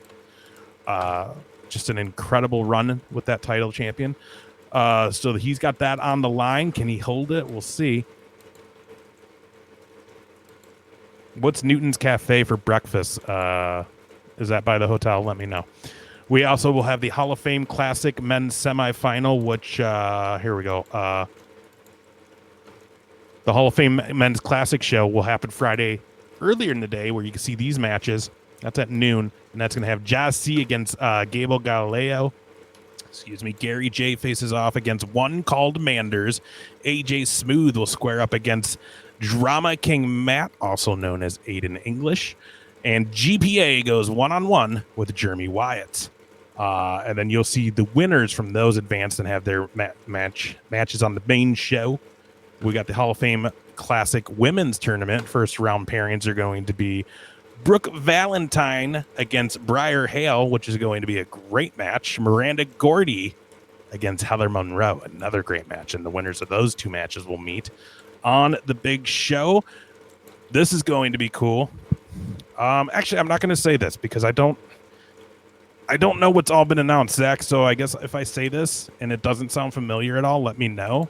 And I will not keep going because I don't want to surprise any announcements that may have not been made. The IPW Tag Team Championship will be on the line in a Four Corners tag match. By the way, not like announcements of people who are going to be there that no one knows about, but just the match orders and stuff like that. I don't know if all this has been out, but that match will have Justin Deason and Ethan Everhart, our good friend Justin, who are the current champs. Yeah, well, this isn't text, Zach. That's why I don't know if this is posted. Against Legend Killers, Maddie Starr, another friend of the show, and Sparrow. Well, and I'll just say it because they're on here. And teaming up, and I want to say this might be the first time they've teamed up. JR, interesting. Colt Cabana and Wes Briscoe. Oh, my God. Against one more team to be announced. Oh, that's going to be fun. So that's going to be a crazy tag match. We got James. Two of my favorite guys. Yeah, James Jeffries will face off against Max Chill with the Max Chill Mafia with Adam Love and Brandon the Shank Eubanks in his corner, which you got to watch out for the Shank because you know that Shank's got that MMA background. So he'll just throw a punch at you if you're not looking. And then this will be a fun one too. Malice. Okay, good. Malice will defend his IPW Extreme Championship title. Our good friend Malice, who will probably make his debut on the 2-Count show that weekend. Against Damian Sate, Jimmy Wild, Clay Cooper, Zeke Dynamics, Cole Cannon, Cody Lee, and our good friend Jackson King. And then, of course, the 11th annual Lou Thez Hall of Fame Classic Battle Royal featuring 20 competitors from throughout the Midwest. Jam-packed show, full of nonstop action. So again, $10 donation if you can't be with us in Waterloo next weekend. $10 donation to the Hall of Fame and Museum will get you the live stream of the banquet that night with Mark Henry, Ken Shamrock, Slaughter, Jerry Briscoe, all kinds of legends going to be there. You'll get to watch that live, and then we'll have that show with those matches from the night before. And that'll be directly afterwards. So it's definitely. Here's the thing, we've got two different ticket prices. One is $10. You get to watch the induction ceremony and the IPW show after. The other one is $25. You know why? Just in case you want to support a little bit more, because it does go to the Hall of Fame, and as Ace has mentioned many times, it's a professional wrestling wing that we're going to be there for. But this is part of the National Wrestling Hall of Fame. They have two locations. One's down in Oklahoma, one's in Waterloo. And these guys, there's Dan Gable. If you're an amateur wrestling fan, you know Dan Gable. He is like the be all and end all of amateur wrestling. Dan Gable, and particularly in Iowa, where he was. Who will also make an appearance, and he'll be there. But point being that this Hall of Fame and the whole organization does a ton for amateur wrestling, and your donation will be greatly appreciated. It will go towards helping kids, youngsters, wrestling programs to teach kids how to wrestle, and support them in doing that. And you're going to have a great time watching the show. So we encourage you to watch it. We encourage you to pass that link around wherever you can. And I mean, help us out, and if you can help us, it'll help us be able to do bigger and better stuff. We are very, very proud to be the first people to live stream this for them. And you've been going there for how long, Ace? Oh man, 8-10 years. This conversation is probably my 8th with the not having it last year. Yeah. My 8th or 9th time going. And think about this, guys. This is a huge deal. There are a handful of wrestling events that are not associated with one of the big promotions. Okay, you've got the Cauliflower Alley, which is out in Las Vegas, which is huge, and all the wrestlers go to it. Right, and just to throw how parallel they are and work together, Brian B. Blair will be there as well, who is, I believe, the president of the Cauliflower Alley Club, who does their big weekend in Vegas. So, I mean, this is directly tied to this, and it's cool that, I mean, they're taking professional wrestling into this. You know what I mean? But this is also, like you said, the National Wrestling Museum, Hall of Fame Museum. And here's the thing. This is one of the events that is blind to WWE, AEW, Impact, ROH, whatever. Anybody that is involved, the Hall of Fame doesn't care. They ask because they're deserving, and then people come. For example, Colt Cabana's an AEW guy. Wes Briscoe was WWE associated as well as Impact. Of course, Gerald Briscoe, longtime WWE talent. And at one point, when he was doing those evaluations these past few years, he was still a WWE employee and still a talent scout. So, I mean, the connections you can make that this weekend if you're someone trying to get into the business. I mean, the first time I went, which I do believe was 2013, Zach, it was Perry Saturn was there. That's what I remember from the first year. JR, I think JJ Dillon and Briscoe were the three sitting ringside for the evaluation. I mean, holy cow. What a crew to just evaluate young talent. And here's yeah. You know what I mean? And the names of people who have been there. Okay, so Beth Phoenix has been there. Natalia, Edge, Kurt Angle, Flair has been inducted, but he wasn't there. The Hart family has been there. Brett was there, not the year I went. Maybe Saturn, so maybe it's been 2012 then, Zach. It could be. Man, Zach, throw some other names out who have been at this thing. Sergeant Slaughter was inducted recently. Trish Stratus supposed to be there this year, supposed to be getting inducted, but due to COVID and just the whole quarantining issues, can't really take a month out of her life to come down to Iowa for a weekend. So unfortunately, that one's getting pushed to next year. So next year, Waterloo, Iowa, we'll have Trish Stratus there. Hacksaw Jim Duggan has been in this. Iron Sheik, Bob Backlund, DDP, the Steiners, Booker T. I mean, it just goes on and on. Those are the people like involved in the Hall of Fame. I mean, you've had Hardcore Holly there just to do the show. Dan DeBeast Severin was there. Ultimo Dragon was there. Oh, was it Ultimo Dragon? Yeah, I think so, right? Yeah. Ultimo Dragon. Man, I mean, it's just, dude, it's so much that I honestly can't remember every year anymore. But it's just a great weekend. So if you can be there, $130 for an all access pass. It gets you into all of it. Friday, there's 3 wrestling shows in total if you have that pass, because you get to go to the evaluations. You then get to go to the noon first round Hall of Fame Classic tournament matches. You then get to go to the 3 o'clock Briscoe Big Ace Live podcast. And then you get to go to the 7 o'clock show. And then the next day, you get to go to everything at the museum, the panels, the exhibits, everything they're doing, as well as then you'll be at the banquet, which has a lovely dinner, and just a wonderful. It's I'll tell you this right now. It's not big and flashy, but I mean, the wrestling history you're going to hear and people you're going to see speak, that if you're a professional wrestling fan and someone into it for history's sake and all that, this is a great thing to watch. And then a great show right after. So if you can be there, please be there with us. We'll be there doing stuff all weekend. It's going to be so much fun. Yeah. Interesting. Yeah, well, and like I said, and Jerry has no ties to WWE anymore. He's not on contract anymore, so he's down to do whatever probably. So that'll be very cool too. Yeah, man, and it's. But you guys, the other thing is too, we want to encourage you because the Briscoe and Big A show is going to be live streamed as well, and that's going to be at no charge, and that's going through VOC, correct? Yeah, maybe. I don't know. There will the details are yet to come out, but yeah, we're gonna do the live stream of it. It'll probably be free.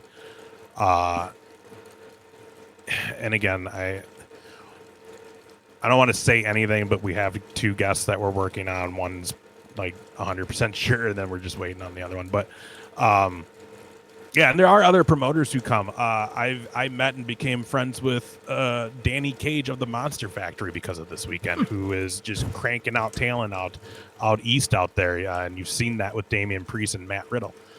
Which, by the way, I was tweeting at him when that stuff was happening last week on Raw. And I was like, this has got to be a pretty happy moment for you. And I mean, that's cool when you're a trainer and your 2 guys are doing a backstage segment together on Monday Night Raw. Yeah. And both are in somewhat decent, good storylines. Like, as a trainer, you got to feel pretty good about that. Plus, he's just a no-shit kind of guy, man. He throws it out there how it is, and he's just a really good trainer. So, and yeah, other promoters come. Yeah, if you're a wrestler and you're coming down, you want to be down there. The other cool thing, our good friend Zach will be there with Shotgun Wrestling, and if you get the stream and you watch that Friday night show, you'll get to hear him on some matches. And you'll get to hear my lovely voice the entire show as I'll do the commentary for that. So check it out, guys. We just want to support this awesome thing that we're lucky to be a part of. So absolutely. I want to ask you this, though. Uh-huh. I don't know. Is there more wrestling stuff to talk about? Maybe. I don't know. Let me look. Well, there always is, but I did want to ask you. I seen today it came out that what's that Olympic sprinter lady's name with the drug test? Smokey McSmokerson. Okay. I don't know. Anybody knows her name? Throw it out there. I can't remember her name, to be honest with you. So you seen that they ended up giving her like that 30-day suspension? Yeah. And so like she would be cleared to run in the Olympics. I guess the USA track and field team put their roster out today and she was left off it. Oh. So even though her suspension was going to be done and she could go, they're not going to let her on the team again because of her failing the drug test because of some marijuana. Gotcha. Like, how just asinine is this? Like, how you're going to penalize someone because they smoke? Like, if it was steroid, if it was performing enhancing, you know what I mean? Yeah. I get it. Who's smoking a blunt and then going to sprint? No one. You know what I mean? So, like, clearly, like, this should not be something that costs her spot on the Olympics. Plus, you got Michael Phelps, who's a known cannabis user. Yeah. You have no problem. And again, I have no problem with it. But you're going to tell me, a transgender, a male can go through the operations, become a female, and then go win a women's gold medal. Yet this girl can't do anything because she smoked some weed. Yeah. And what was it? Because she was told by a reporter that her parent died or some shit? Yeah, I don't know the whole story. I think it's ridiculous. But I hope nobody watches the Olympics because it won't. But I mean, like, you know what I mean, though? Like, that is such as, and the fact that she still could have ran at the Olympics, but the Team USA just, nope, you're not on the roster. Yeah. You know what I mean? I'm sure, JJ, the girl who wouldn't stand or whatever, probably is on there. Go half of the women's soccer team, like, wouldn't stand during it. And then again, that was for their own reasons, and I'm with them on the whole equal pay and shit. They should, because let's be honest, the men's national team makes way more money than they do, and they are shit. At least the women won us the World Cup. And the women's team probably brings in more merchandising way money. more. Yeah. Way more, dude. You know what I mean? So I mean, it's all fucked. But geez, man, like, oh, it's just so sad to see someone who. Because here's the deal: wasn't she the one that made like the world record with her qualifying run? I think so. Yeah. So you're gonna say this girl trained her ass off and broke a world record in qualifying for the Olympics, but because before that she smoked a little weed, a little doobie, you're not gonna let her live her dream out. Like, what in the blue shit is that, man? What if she smoked it in Washington State? Or it's That's legal? the other thing they said that she did. She smoked it Yeah. in a legal state. Yeah. See, What the that's shit? a What bit the jacked shit? up. Again, Well- if she was roids or you know whatever, I could. If it was performing enhancing, if it was going to give her an edge, she can't be in it. Technically speaking, it is still illegal on a federal basis. And I gather that, but then, and I get that. That's why I'm saying, like, if you're gonna do something, whatever. And they did suspend her for 30 days, but that should have been the only thing. She shouldn't have then also not still made the team. Yeah, I agree. JG, you're right. I mean, Yeah. that's it. So you do it to But, gain like, a little weight. If you do really watch it, though, I didn't like. It's crazy how quick she was. Right? They were saying like, Oh, it was yeah. like she wasn't even like touching the ground. Like, come on. She was Especially because high. at the end of the day, hey, USA track team, don't you want to fucking win? Yeah.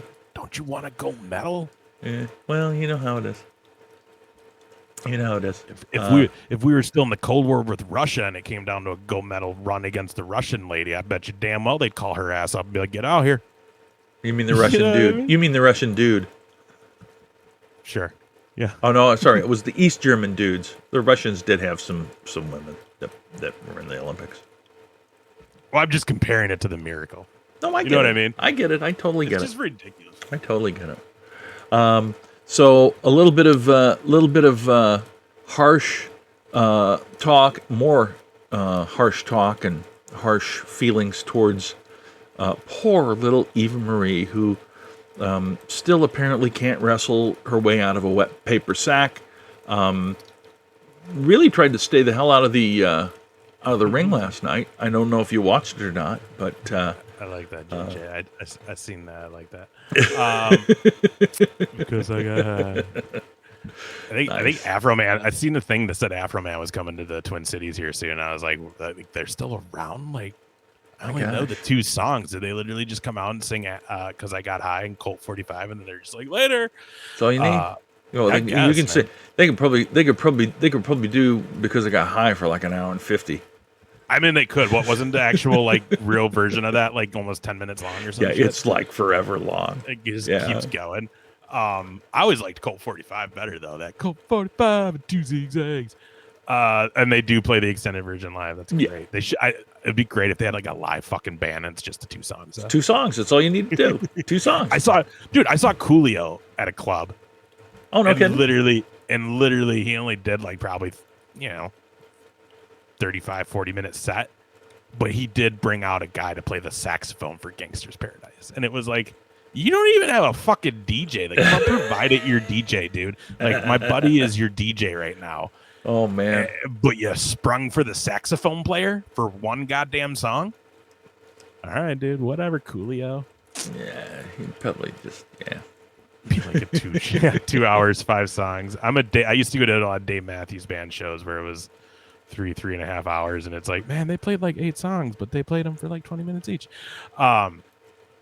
Dude, so the thing with Eva Marie, what's this, Zach? You saw Nelly back in the day, and he played like 5.5 songs and promoted an app. Dude, hip hop shows in clubs are legit just setups. Like, they're only gonna do like a 20-minute set, and then they're gonna try to get you to go somewhere else. yeah.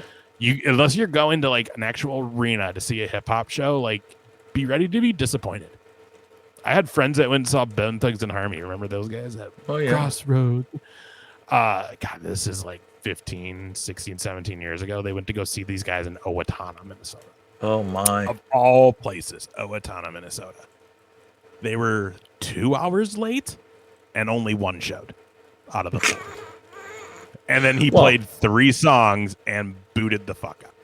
Here's the thing. They were probably 2 hours late because they probably thought they were playing Minneapolis. I don't know, man, but I was like, what? He's like, oh, yeah, dude, everybody's booing. They're all pissed and shit. Oh, it was like a legit arena show? Oh, it was at the UNI Dome. The UNI Dome's not a bad place. No. I saw the Who at the Unidome. Should I know who Chad Codelander is? Is he just a regular person? I don't want to start saying just regular people's names on here, by the way. He's that Codelander. He's that Codelander bastard. That Codelander bastard. Codelander fucker. Yeah, man. I don't know, dude. That's just those hip hop shows, man. That's where Coolio was an hour and a half late coming on stage. Oh, former Grover Hockey player, hoops player. Oh, okay, cool. You know what was funny at the Coolio show though, dude? So the guy DJ, and I know him, and he had, because this is again 8 years ago now, probably. Yeah. 9, and so, the whole Twitter streams and being able to, stream them on, because my dude was doing like DJing. He had the music videos playing behind him on the big screen on stage, Yeah. And he was having the Twitter go down, so you can hashtag Coolio in like Rochester or something, and like he had it set up so it come through into his system and go on the screen on the video, so you can see your tweets on the screen on stage, right? Well, again, hour and a half late. 2 openers, they all like went, and we had to, it was an hour and a half before Coolio finally came out. And people were like, dude, it's like midnight. Like, we want to go home. Yeah. This isn't even fun anymore. He didn't give a shit, did he? Somebody tweeted, they're like, Coolio is a N-word. And that was the tweet. And my buddy had just figured out how to get tweets onto the screen, but he hadn't figured out the filtering system yet. So that got through, and all night. No. The best is he was on stage performing, and it was still going. Like so every 5 minutes while Coolio's on stage rapping, you just see this tweet on the screen behind him come across. It's just Coolio's an N-word. Probably was like, they probably thought it was part of the show. Oh my god, dude! I'm just standing there like, does no one else see this? Unbelievable. Like, I'm trying to like be like, yo, bro, you should probably take those off right now. Like, what the hell? Oh, it was crazy. Tampa Terry, I'll tell you what. My feeling of your question is this. I feel like as long as Vince is around, the answer is no. Yeah, China. I mean, Nyla Rose on AEW is. And by the way, I love Nyla Rose. Yeah. I mean, awesome talent. Very good when you see her on like other programming or like, interviews and stuff. Like an entertaining person. Like I met her on the last Jericho cruise. Super nice. Super nice. Like, I love Nyla Rose. Having said that, I am tired of her being in the. Sorry, I am tired of her being in the title picture. Like, this is be her what, like 8th? Too many. But you haven't said that. I don't think it is. It's a matter that there isn't talent that could pull it off. I just feel like it's one of those things that well, there you go. I just think it's one of those things that Vince's not ever going to do. Or was she hitting Triple H? She was probably hitting him hard. I mean, didn't she abuse the balls off of X-Pac? Dude, her and X-Pac's relationship, and God, I don't think it would ever happen. Yeah, no, there is that movie out of her and X-Pac, and it's weird. Like, that was such a volatile thing those two were a part of. Yeah. And I would love to have the opportunity to have him like on the show and ask a couple questions, but I think at this point he's pretty over it and probably doesn't want to talk. Especially she's gone now, like why drug up past, pay respects, because she was a trailblazer at the same rate. Her life went off the tracks when she left WWE, but she was a trailblazer. I mean, although the other one too, that I can't remember if she did much. How about Nicole Bass? She didn't really do much, though. She wasn't. Yeah. She maybe had a couple matches, but like China ended up, holding the China women's title in the Intercontinental. champ. Yeah. Yep. So I mean, like that was a big deal. The thing with her and X, I remember listening to, I think it was Opie and Anthony had her on. These were probably final years for her too. Right. Yeah. Had her on. He called in X-Pac. They had him call in like surprise, and those two. He even said on the phone, he's like, "Well, I haven't even spoken to her in this many years." Yeah. And like he said, he's like, "I will take fault for everything wrong I did." Mm-hmm. He's like, "But He's like, at the end of the day, though, you're still lying, though. You literally are painting me as the villain where, yeah, I did some shitty shit." He's like, "But you were there. Yep. You were no angel. You have just as much blame as I do. You did just as much fucked up shit as I did because we were both whacked out of our minds." And he would be like, because they would try to talk, and he's like, she'd say something. He's like, "Well, then what? Tell me. Go ahead. We're already on here. Say it." He's like, "Because this is a lie." And like she would just, to the point Opie and Anthony were even being like, "I don't know, China. I mean, this really does feel like you just, if you, say it then. Yeah. You don't want to say it. It feels like you maybe he's right, And he said, he's like, "I wish nothing but the best, and I wish we could bury the hatchet. I wish I could actually see you and we can do this because this is just dumb now. Like we both need to move on. I'm cleaned up. I wish you could take care of yourself." It was like one of those, and it was so great because you can even see, like, I think she had like a manager in her ear too, and it was just like, and you just saw kind of the way that things were going, some of her social media stuff towards the tail end, like she wasn't in a good state of mind, right? Like she really fell hard when WWE ended. You remember seeing her on that? What was that show on VH1? The Celebrity. Oh yeah, the Surreal Life, wasn't it? Surreal Life. Yeah, they did. Yeah. And she was like on the first season. And in fact, she didn't they have? Yeah, he showed up. He shows up and he's like drunk. And like they painted him to be again the villain in this. Yeah, which again, I don't know in all this, but I mean. The thing with him, though, is it's like he really did live a hard life going through the career he did and living the way he lived. Yeah. To hear him now and see him now be so clean and be so honest and brutally honest about his past with anyone when he's on these shows and podcasts now, that it's like I'm about 95% sure he's the one that's telling the truth in all these stories between them two, and that she really was off her rocker. Yeah. She really, really was. She went from who is this girl to then shot up to being this big celebrity and in Playboy and all this shit to then just when. And I think a big part of it probably did have to do with how things went backstage with her, Hunter, and stuff, because that was very real. Oh, yeah. Very real. She did Celebrity Rehab too. Okay. Yeah, maybe I do remember that, Zach. That it really was a fall from grace, because in all honesty, like if she would have been clean and whatever, dude, she'd still be here now. She'd be in the Hall of Fame. Who knows? Yeah. She maybe would even came back and did another run. Yeah. But she just fell so hard and didn't get any help. Pool, water, pool. Yeah. You know what I mean? Like so what was the deal though? Because I heard Nikki Bella had to apologize about some comments she made about China, like in 2013 or some shit recently. Oh man, I don't remember that. And I think Vice just came out with a documentary on her. Oh really? I think so. Pretty sure they did. So I haven't watched it. I'll have to check it out. But I mean, I'll tell you the. It's so interesting to me, the documentaries that have been made and are coming out that really, kind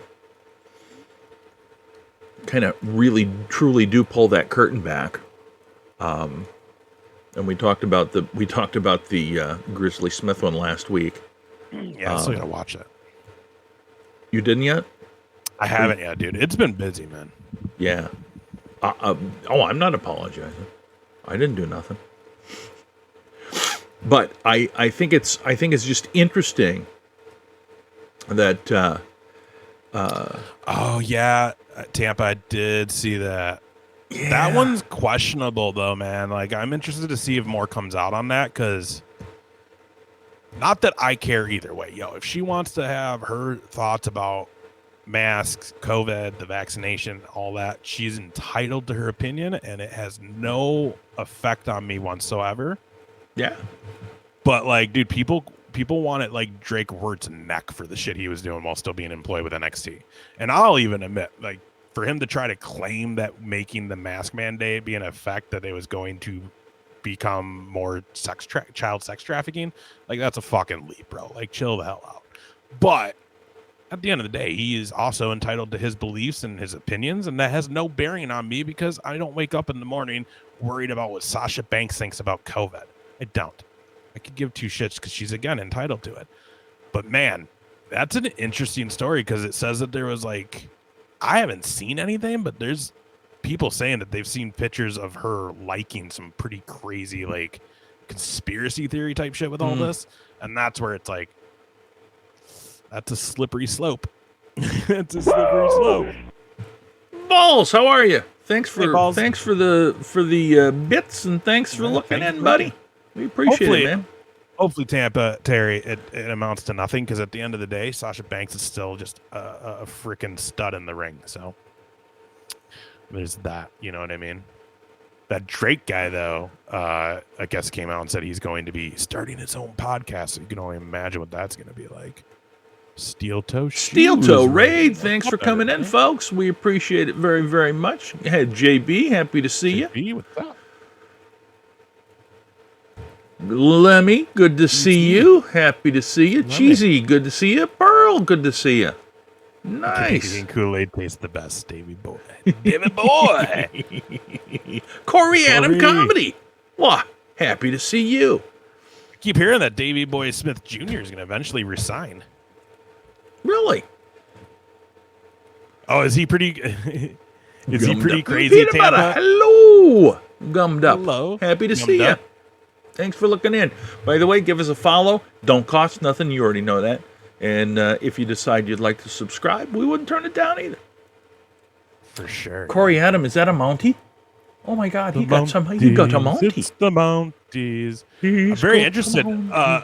Tampa, what is Dave Bautista saying on his Twitter? I'm very curious now, because I thought I followed him, and I don't think I remember seeing anything too crazy, but maybe I just don't pay attention enough. That's I did see Batista said he does not want to be in a movie with The Rock and John Cena, which it's like, oh, really, Dave? Really? If that contract came for this movie and the script, and they're like, he'd still do it. Right. You're going to say no. If The Rock's attached to anything and you're offered, you don't say no at this point when he's the biggest thing in the world. You know what I mean? Like, you did some pretty good Marvel stuff. I will say this, though. So for Batista, all he talks about is politics. Yeah, I do. Yeah, okay, I've seen some of that. Yeah. So that one where he's in the CIA or whatever. Von Kaiser, hello. Von Kaiser, hello. You know what I'm talking about, JR? Thanks for looking at. Nah, I don't know. I mean, it's not like It's not like I'm following Batista's movie role. I don't give a fuck unless he's in a movie I want to see anyway. Well, so he was in this movie on I think it's Amazon Prime. I think it's like I Spy or something. Basically, he's like a secret agent, but he gets made by this little girl, and he ends up teaching her how to be a spy. Whatever. It's like kind of a kids movie, not kind of. Either way, it's funny. It was funnier than I thought it would be, and better than I thought it would be. Huh. And I honestly didn't hate the one where he like steals Kumail Nanjiani as the Uber driver. Yeah. Like, I didn't think that was that bad. I actually watched that movie. Buzzard last time we were in Bob. Des Moines. How are you, Buzzard? You old ass eating buzzard, you? God dang it! It's great to see you, man. Little Stone Cold Steve Austin, whoop your ass. That's Buzzard Bob. He's from down in southeast Iowa, if I remember correctly, and he's nothing but he's just a ass eating buzzard. There you go, Buzzy. That's awesome. Thank Buzzy, you for we'll be looking in in, Iowa. man. We appreciate it very, very much. Yeah, we'll be in Iowa in 2 weeks, Buzzy. 2 weeks. We're going down to Waterloo, Buzzard Bob. To the. Why am I saying 2 weeks? Is it 2 weeks? It's like a week and a half at this point. Yeah. Well, yeah, week and a half. I mean, it'll be 1 week from tomorrow. We're going down there Thursday. But the old ass eater. Yes, sir. Yes, sir. Let's see what else. Yeah, weekend. I know what I was gonna ask you. So if you're following the following Batista's well, market you're all ass, Bobby. I'm kidding.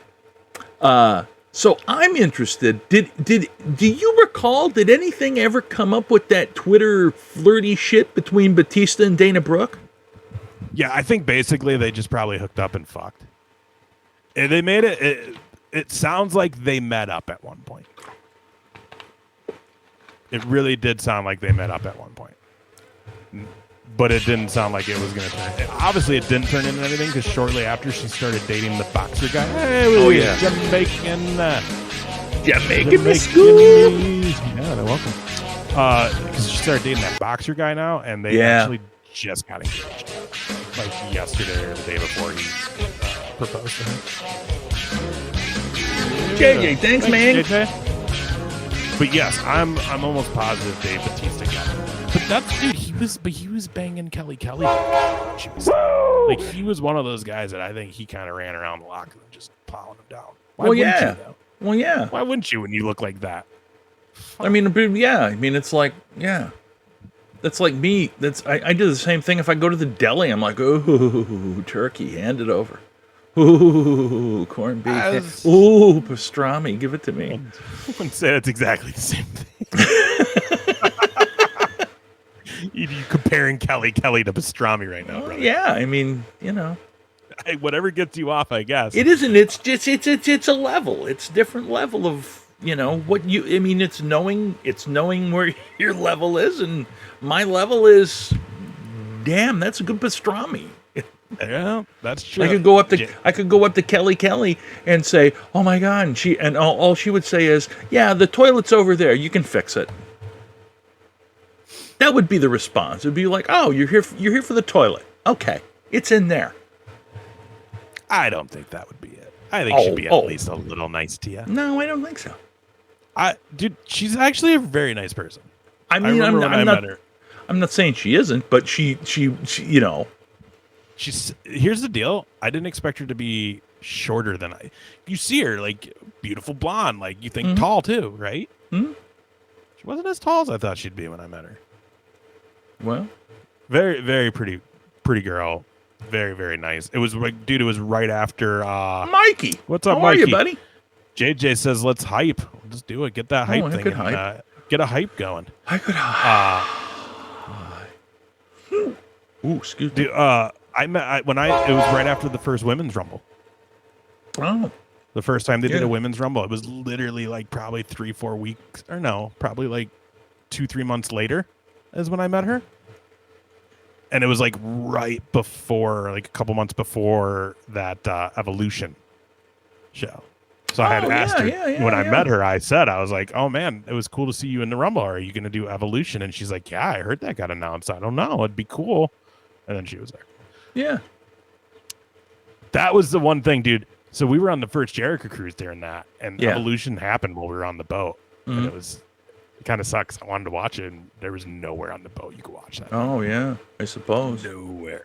Like, they don't like you watching shit on the boat. Adam Cole winning. winning. Saying Adam Cole, baby. Gotta love that. Clean win. Gotta love that. Was there some funny business going on at the end? Clean ending. Adam Cole, baby. I mean, Kyle O'Reilly go home. The guy could literally be Raw or SmackDown champ if he wanted. Like, he really is that good. No, not if he wanted. If Vince wanted. Well, you know what I mean. Like, I mean, if he was used correctly, if they brought him up. Good luck. I know. It's rough. We got way off track, but Eva Marie. Yeah, man, she's terrible. Well, it's just, again, I said this last week. Like, they literally, it feels like she didn't do anything to get better in ring. They literally brought her back to just put Doudrop over. And it really feels this way. Yeah. I didn't watch Raw, by the way, last night. And she's definitely got the go away heat, which people are just like, it's the kind of heat where it's not really even go away heat. It's just like, because it's like a disappointment heat. Yeah, it's like, and her whole deal now is after the match is like, and the winner is Eva Marie, even though she's with other people, right? And then people are just like, when they go to live audiences, no, she's going to get her ass booed like crazy, and nobody's going to care. And then they're going to think they're doing a smart thing, and it's just ridiculous because it doesn't do anything. That's the thing is. But I think that's why that's part of the reason they brought her is I think like they know what she's going to get as far as crowd reaction, but I don't think it like last time it was Out for Blood because she kind of made a mockery of the WWE. Yeah. And it was all documented. Okay. Let me rephrase this. And it was all on Total Divas. Right. I don't want to say documented because let's be honest, that's Total scripted. Divas is pretty fucking scripted. Yeah. Nitro. Hell yeah, Tampa Terry, bring back them Nitro girls. How's AEW not doing something like that? Remember when they had the WCW mascot too, like the monkey-looking guy or whatever he was, bear or dog? Oh yeah. I recently rewatched the very first Nitro from the Mall of America last week. That was interesting. Yeah, it was. Man, how times were different then, man. It's crazy watching that back. But what were we talking about? Now I'm just off track. Eva.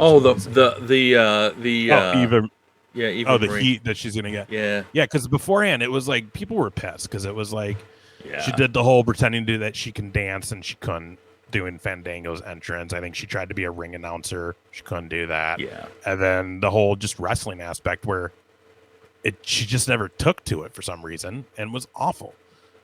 So like people really, really wanted her gone, where now it's going to be more of just that whatever. Boo. Yeah. So it's not going to be to the intensity it was before, and I think that's what they want. So basically, at this point, that has to be why they brought her back. Yeah. Basically, what's going to happen, I feel like. All right, balls, Doc, you scripted. There you go. Basically, what I kind of feel like is going to happen, though, is it's going to be a replay of the Bliss Nia Jax when Bliss was the mean girl.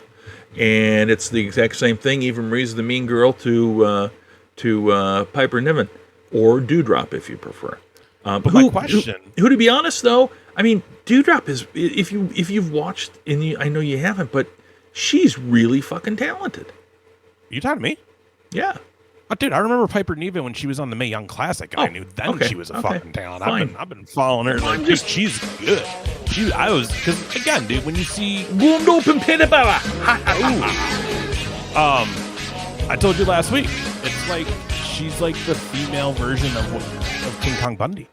Yeah, yeah. And I mean that in like the best possible way, in a wrestling way. You know what I mean? Like, she's a bigger girl, but she's beautiful. She's a really good looking girl. You know what I mean? Like, you can't even be like, oh, she's like fat and gross, because someone's going to say it. Because what's her name? Nia Jax. Jordan Grace.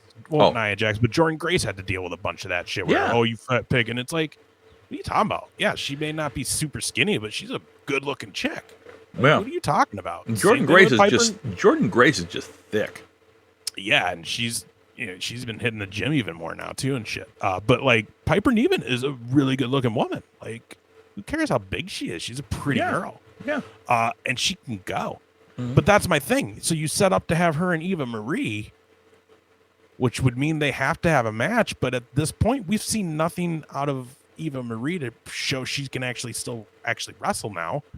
So like, where is this going? Like, are we gonna get this surprise match at like SummerSlam where like all of a sudden Eva Marie was just faking everybody sandbagging? Out? It turns out she's like awesome now in ring, or because if that doesn't happen, what was the point? Because you literally then just use her to put Piper Niven over, and if that's what you're doing, you can't use Eva Marie after that for anything because you just prove she's nothing. Right. Yeah, you know what I mean. She's a hot chick. I gotta tell you what, she's gonna get people to tune in. She's gonna get guys to tune in because she's a beautiful woman. Yep. Smoking hot. Yep. But at the end of the day, that ain't what wrestling fans are watching the program for only. Not to you trying to cater to. So I mean, what? I don't know. It's weird, dude. It's so. And Doudrop, it's just why? Why did anyone say that was a good name? I read something today. It was Bruce Pritchard doing an interview, and he was talking about the DDP stalker gimmick, and how he was talking about how, well, you know, I was really into like true crime and all this stuff, and man, when we were there and we were doing it, I just thought it couldn't lose, and it was just a great gimmick. But obviously now looking back, it was shit. It was awful. It was horrible.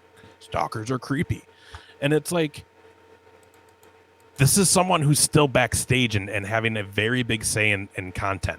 He took what was already one of the most over WCW talents at that time and could have kept the train riding, because WWE crowd, when that buyout happened, would have popped 100% if he just came out as DDP doing his regular thing, you know, the diamond cutter and you know.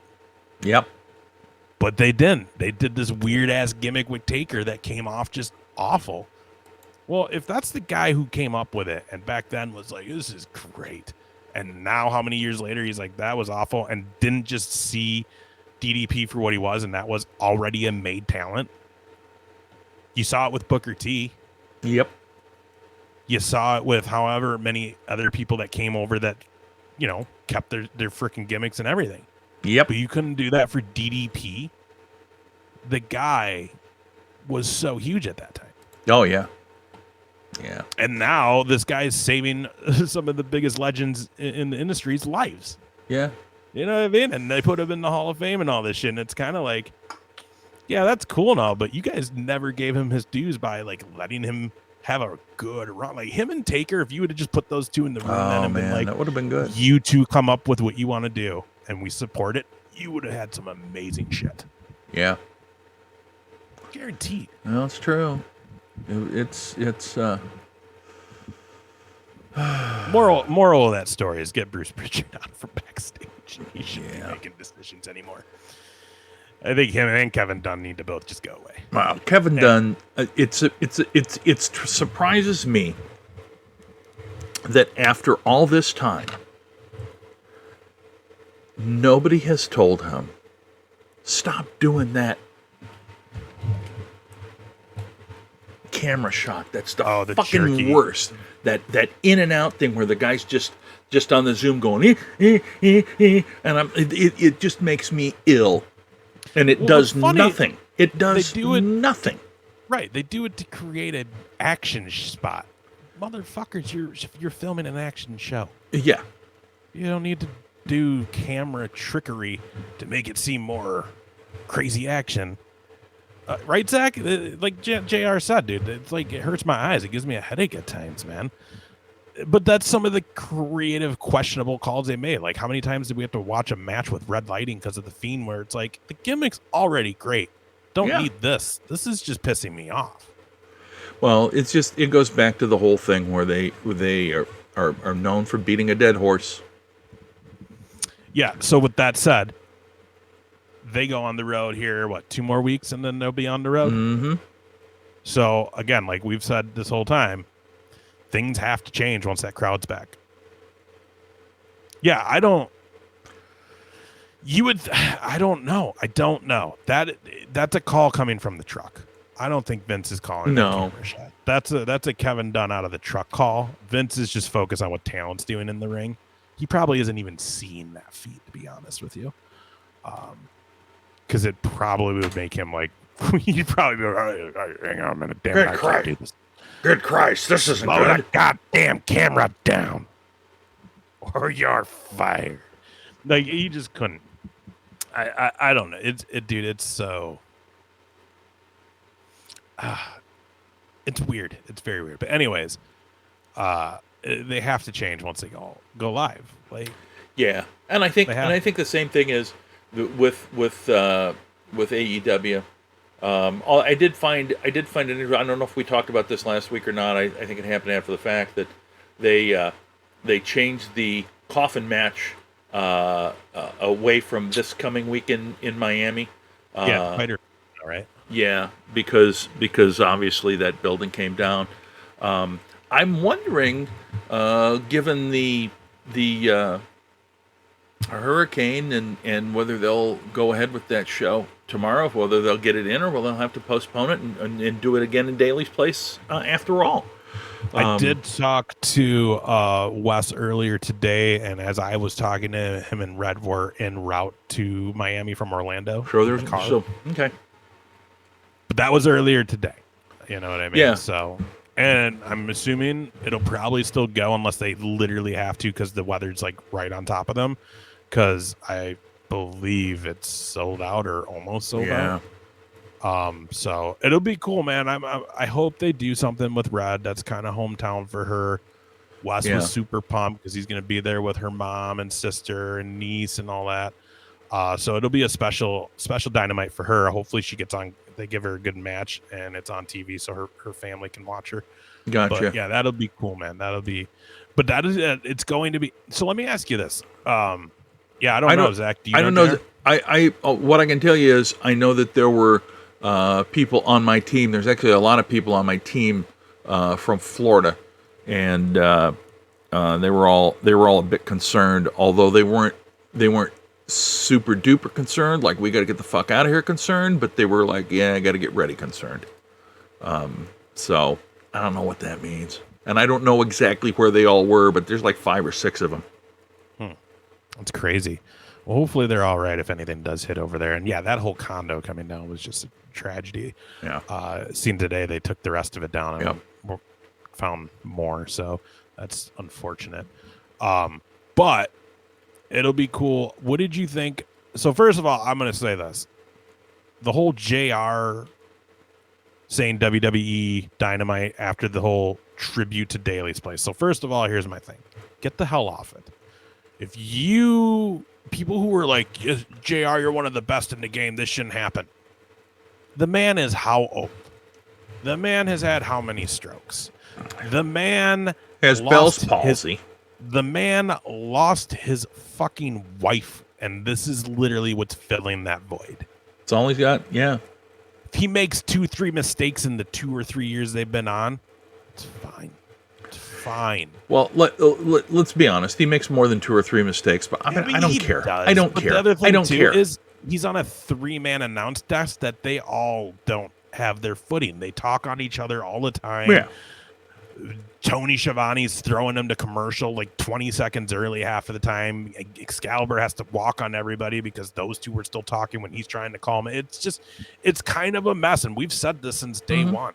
I love JR. I really do, but like the thing with people are failing to realize is if you think you're going to tune into a Dynamite show and get 90s, early 2000s JR doing play-by-play, you're insane. Yeah. You're insane. Redbeard, how are you, man? Good to see you. Redbeard, what's up? This is the wrestling stream. Tis wrestling. Tis wrestling. And we do a little bit of Irish accent every once in a while just because you want to fuck up everybody. Fella. Fella. It's just dumb, dude. I hate seeing fans going up for like JR's and dude, and JR's a class act where he's like, well, I heard I made a mistake. Thanks, Redbeard. Appreciate it, man. Redbeard. You know, he's like, oh, I heard I made a mistake on Dynamite tonight. Yeah. Well, I do apologize, and no, I'm not quitting. My God, I cut that word in half. It's just, dude, it's so insane when I see people be like, people literally were like calling for his job, and it's like, shut up. Yeah. Like, shut up. I mean, look, the other part of it is that he said literally, he was with the WWE for how many goddamn years? Oh my God. And you know this, and the people that are out there that have been on the air on radio know this. You know this. You work for a station long enough. Yeah. It doesn't make any difference how far you are removed from that station. You are going to say it just because sometimes you goddamn do. Yeah. How many times did you say the wrong call letters? In your career? A lot, but that's because I suck. But I mean, no, but here's the deal though, JR. You know my story. And when I came to the station where we met, I had just done a 3-month stint on Minneapolis radio. Oh, right, yeah. So the first few times I had to make sure I wasn't saying Drive 105 and be like, no, I'm in Rochester, Kara. You know what I mean? Like, it's hard. And, like you said, dude, WrestleMania 9, Caesar's Palace, Las Vegas. That was, I think, JR's first Mania and debut with WWE. Yeah. So they just had WrestleMania what? That's right, Redbeard. I like to say... Let me tell you something, brother. Yeah, well, I'll tell you what. Here's the thing. Watching that WCW Nitro from Mall America again last week. Oh, my God. When they do the promo with him and, like, the 50 kids out front of his... Oh, yeah. Pasta Mania, which my buddy was watching it with me, and he was like, what is Pasta Mania? I was like, you don't remember Pasta Mania? He's like, no. I was like, dude, God. It was like a legit... Guys, so Pasta Mania was a legit fast food Italian eatery. So basically like a Fazoli's, but it was named Pasta Mania, and Hogan was the spokesman. And it was at the Mall of America. It didn't last long. I don't think... Yeah, I could do... Here's the thing. I can do Jesse Ventura probably just about as good as anybody that I know from Minnesota. But here's the thing. Ventura's on point. My Ventura's pretty good. But, if you're from Minnesota and you're talking to Mr. McMahon, you don't ever put up any kind of bullshit. Gorilla Monsoon and I, we used to go out to, get a few drinks after we did Monday night or Tuesday night Titans, whatever we did. But here's the thing, we lost our minds, and now all I can think of is conspiracies, and how I'm off the grid. I'll never forget going to see Santana like 3-4 months after he won Governor. Oh, dude! All of a sudden, Santana's just jamming the fucking finale encore. I was like, "Hey, everybody, your Governor, Jesse Ventura." And Jesse comes out with like a blues hat on, and he goes to the bongos, and he's just like, bah, bah, bah. Dude. And for those of you who aren't from Minnesota, man, here's the thing. Jesse Ventura was the body. Oh my God! So here's the thing, and I always liked Ventura when he was a wrestler, and I will tell you this: if you guys want to go and look online at eBay or someplace, one of the most valuable pictured vinyl discs, and they used to make vinyl picture discs, and I have some, but I don't have any wrestling. I don't have this one. He did an album called the Body, or maybe it's a single, and it's him in his leopard and the 80s sunglasses, and it's on this vinyl, and it's like it's expensive if you can find it, but I think that same picture he was on one of the WWE albums. Oh, dude, I appreciate it, Redbeard. I got to tell you, here's how I learned. It really is, right, dude? Here's how I learned to do Jesse. Because I used to do it, when I was in radio, I was up in Fargo and in Rochester, and I did most of my character-y shit up in Fargo. But I had moved down to Rochester, and I had a friend of mine who was like the 50th anniversary of some shit of their radio station in Fergus Falls, Minnesota, which is a little tiny place.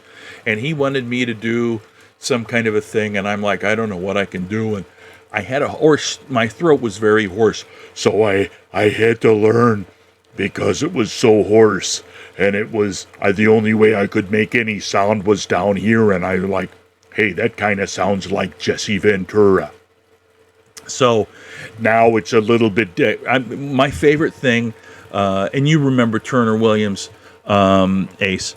Yep. So Ace and I had this mutual friend that was on a country morning show, and he had his co-host was gone one week, so they had me come in and fill in with him. And so basically what I did was every day that week, I was a different character, all right? And I believe it was on Friday that I did Jesse Ventura, and we had people calling up wanting to know if they could come down and visit. And I would say, no, you can't come down. I got to go back up to the governor's office.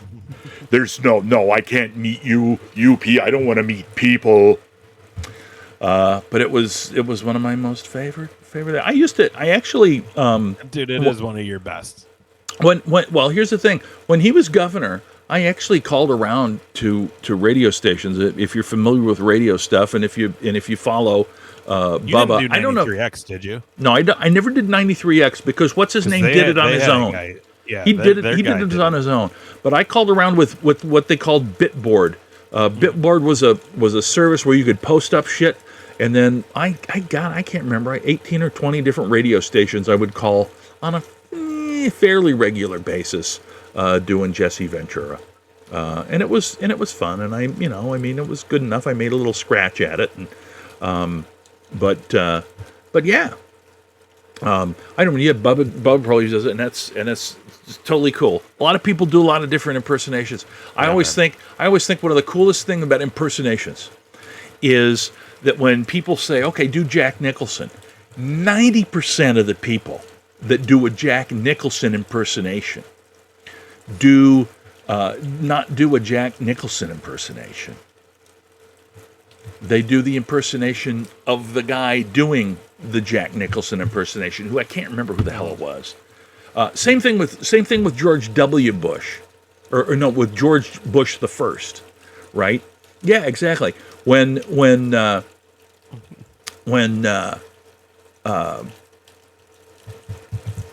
Carvey was on Saturday Night Live and started doing. Yeah. And people were they couldn't do George Bush, but they could do Dana Carvey doing George Bush. And that's what people is like, and it's like, man, that ain't even real. But anyway, we digress. No, it was fun. It was hilarious though, because like he just cut like a 2-minute promo in front of the Pastamania. And there's just like 40 kids surrounding him, and they're all going crazy. And he's got the big the yellow shirt with the red writing in the Hulkamania style, but it says Pastamania. And he's like, well, let me tell you something, brother.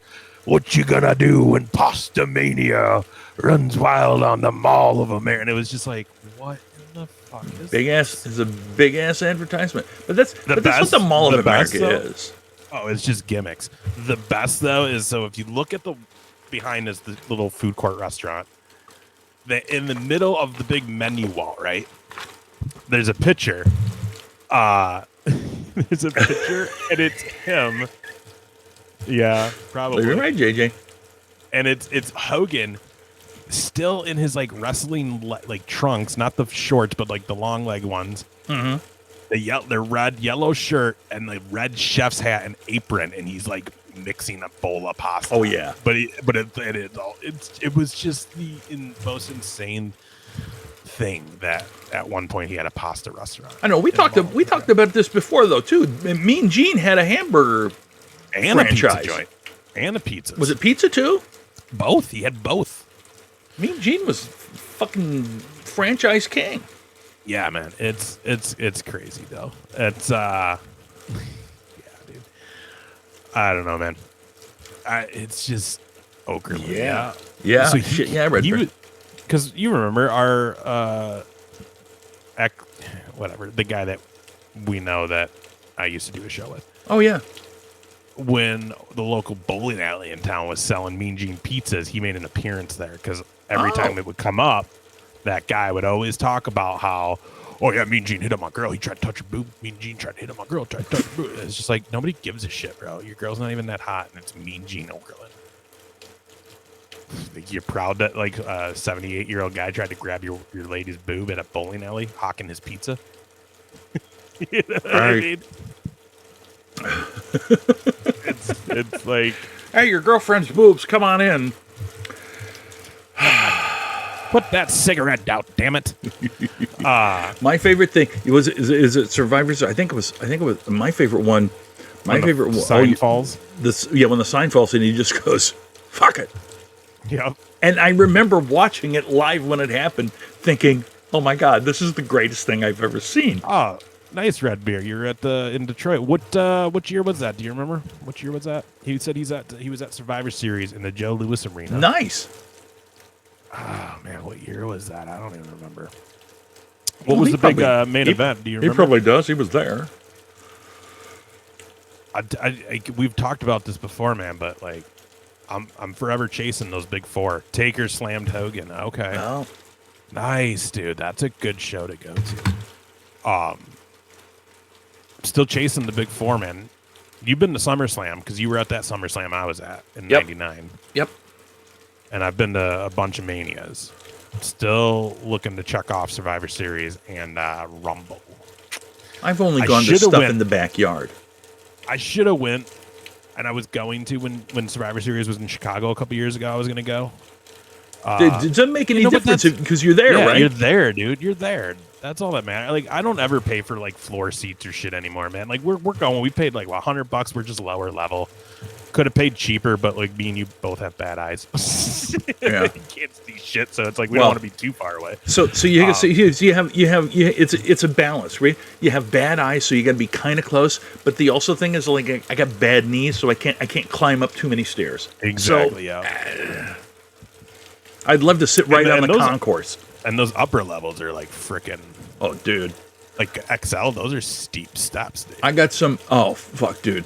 Well, Target too. It's not at XL, is it? Is it Target or XL? We're going to Target. Yeah, but Target. Theirs is pretty steep too. Target is nasty steep when you get up on the top. I went last before pandemic. I went to a T-Wolves game because my the nephew that's been on here that Toxic Haze dog gave me a couple tickets to go to the Timberwolves game, and they were way the fuck up there, and I was like, oh my god. And my son went with me, and he says, hey Dad, you want to go get something to eat? And I said, well, okay, here's the deal. You can go get something to eat. I'm not going down them fucking stairs. And I said, here's the other thing. At some point when I have to go to the bathroom, we'll just leave because I'm not coming back up here. Yeah. You know, it's just like, shit. I'm trying to think what the worst one was. You know what? Rainer Stadium was the worst as far as like. Hey, there he is, Charlie Boy. You remember going to that Timberwolves game, right? And climbing in. Do you remember that? It was like if I have to go to the bathroom, we're just leaving. Yeah, that was nasty. Being in cop cars with more. Yeah, it's true. The worst place that I can recall. And only because we did so back when I was in radio up in Fargo. Yeah, the mini donuts were awesome at the Target Center. If they would only bring them to my fucking seat. Well, I feel like we're going to be right by the steps to go to the concourse when we go. Because we're like towards the top of the lower level. Oh, that'd be nice. That'd be feel fine. like, yeah, and I feel like we might even have end row seats possibly. That's even better. I'm gonna look. I actually don't remember. So when I was in Fargo, we used to bring concert buses down down here to Minneapolis, and we went to a whole different bunch. We went to the Rolling Stones. We went to Van Halen. We went to U2. What the fuck else? We brought 6 goddamn buses to Kiss when they were in St. Paul. But the worst place, and there was a bunch of other stuff too, I'm sure, that I can't remember. The worst place to go to a concert was the Hubert H. Humphrey Metrodome. The acoustics sucked ass. And if you were fortunate enough to be on the floor, you were 1,000 miles from fucking anything. I just remember that being just horrible. It was like they would let you buy 2 beers at once, but then you're so fucking far away. It's like I drank 1.5 before I got to my seat.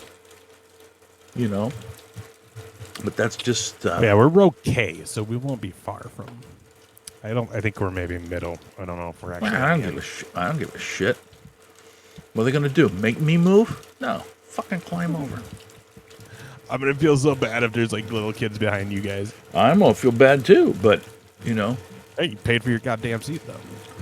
Hey, what do you know? If you got a complaint, why don't you go tell the ushers, tell the promoters, and tell them to get those big fat fuckers out of your way, and then they'll move us down closer. I was just gonna say, you guys better just put us by the ring then, if we're in everybody's way.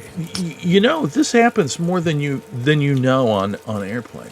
a lot of times a big person will be in the airplane sitting in their seat, and then the douche will complain that, it's very uncomfortable. It's so uncomfortable for me here. And so a lot of times if there's extra seating, in comfort level or first class, they'll take the fat fucker and move him. Nice. And then they're like, why didn't you move me? It's like, the douche nation. that's because you're kind of a cunt. I laugh at that because I'm a big Parks and Rec guy, Oh yeah. and like they kind of have like their own stuff for everything. So they have like an FM like morning show, like Opie and Anthony type show. When they do like radio stuff, they have like the public radio, but then they have those guys. And those guys, it's Nick Kroll, and I can't remember the other dude's name, but their radio thing is was it the douche and the turd or some shit? Is the show's name? I love it. Like Nick Kroll's the douche. He's like douche nation.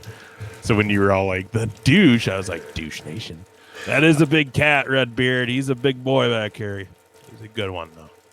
He's always there for the show. He likes the attention. He doesn't ever. Looking. He doesn't talk, but he's like, yeah, I'll hang around. Yeah, he's just like, hey, I'm just here. I'll tell you what. One of my favorites. He's the good thing to look at on the show. One of my favorites. One of my favorites, and you're talking about the morning show from Park and Rec. One of my favorites is, and you guys that listen to Bubba know, because he's a big fan of Phil Hendry. I love Phil Hendry. Phil Hendry is, and you got to look him up, and he kind of hides his stuff, but you can find some of it. One of my favorite things that he ever did was he used to do this morning show parody called Getting Wood in the Morning. W-O-O-D or W-O-O-D. JJ, thank you, buddy. Hey, thanks, JJ. Appreciate it, man. Have a great night, and we will see you. Check out the website. We'll post where we're going to be at those indie shows and otherwise. And we'll look forward to running into you at one of these things, or at the Corey Come Up Comedy Show, Twitch Talk Comedy Show. We'll come up with something.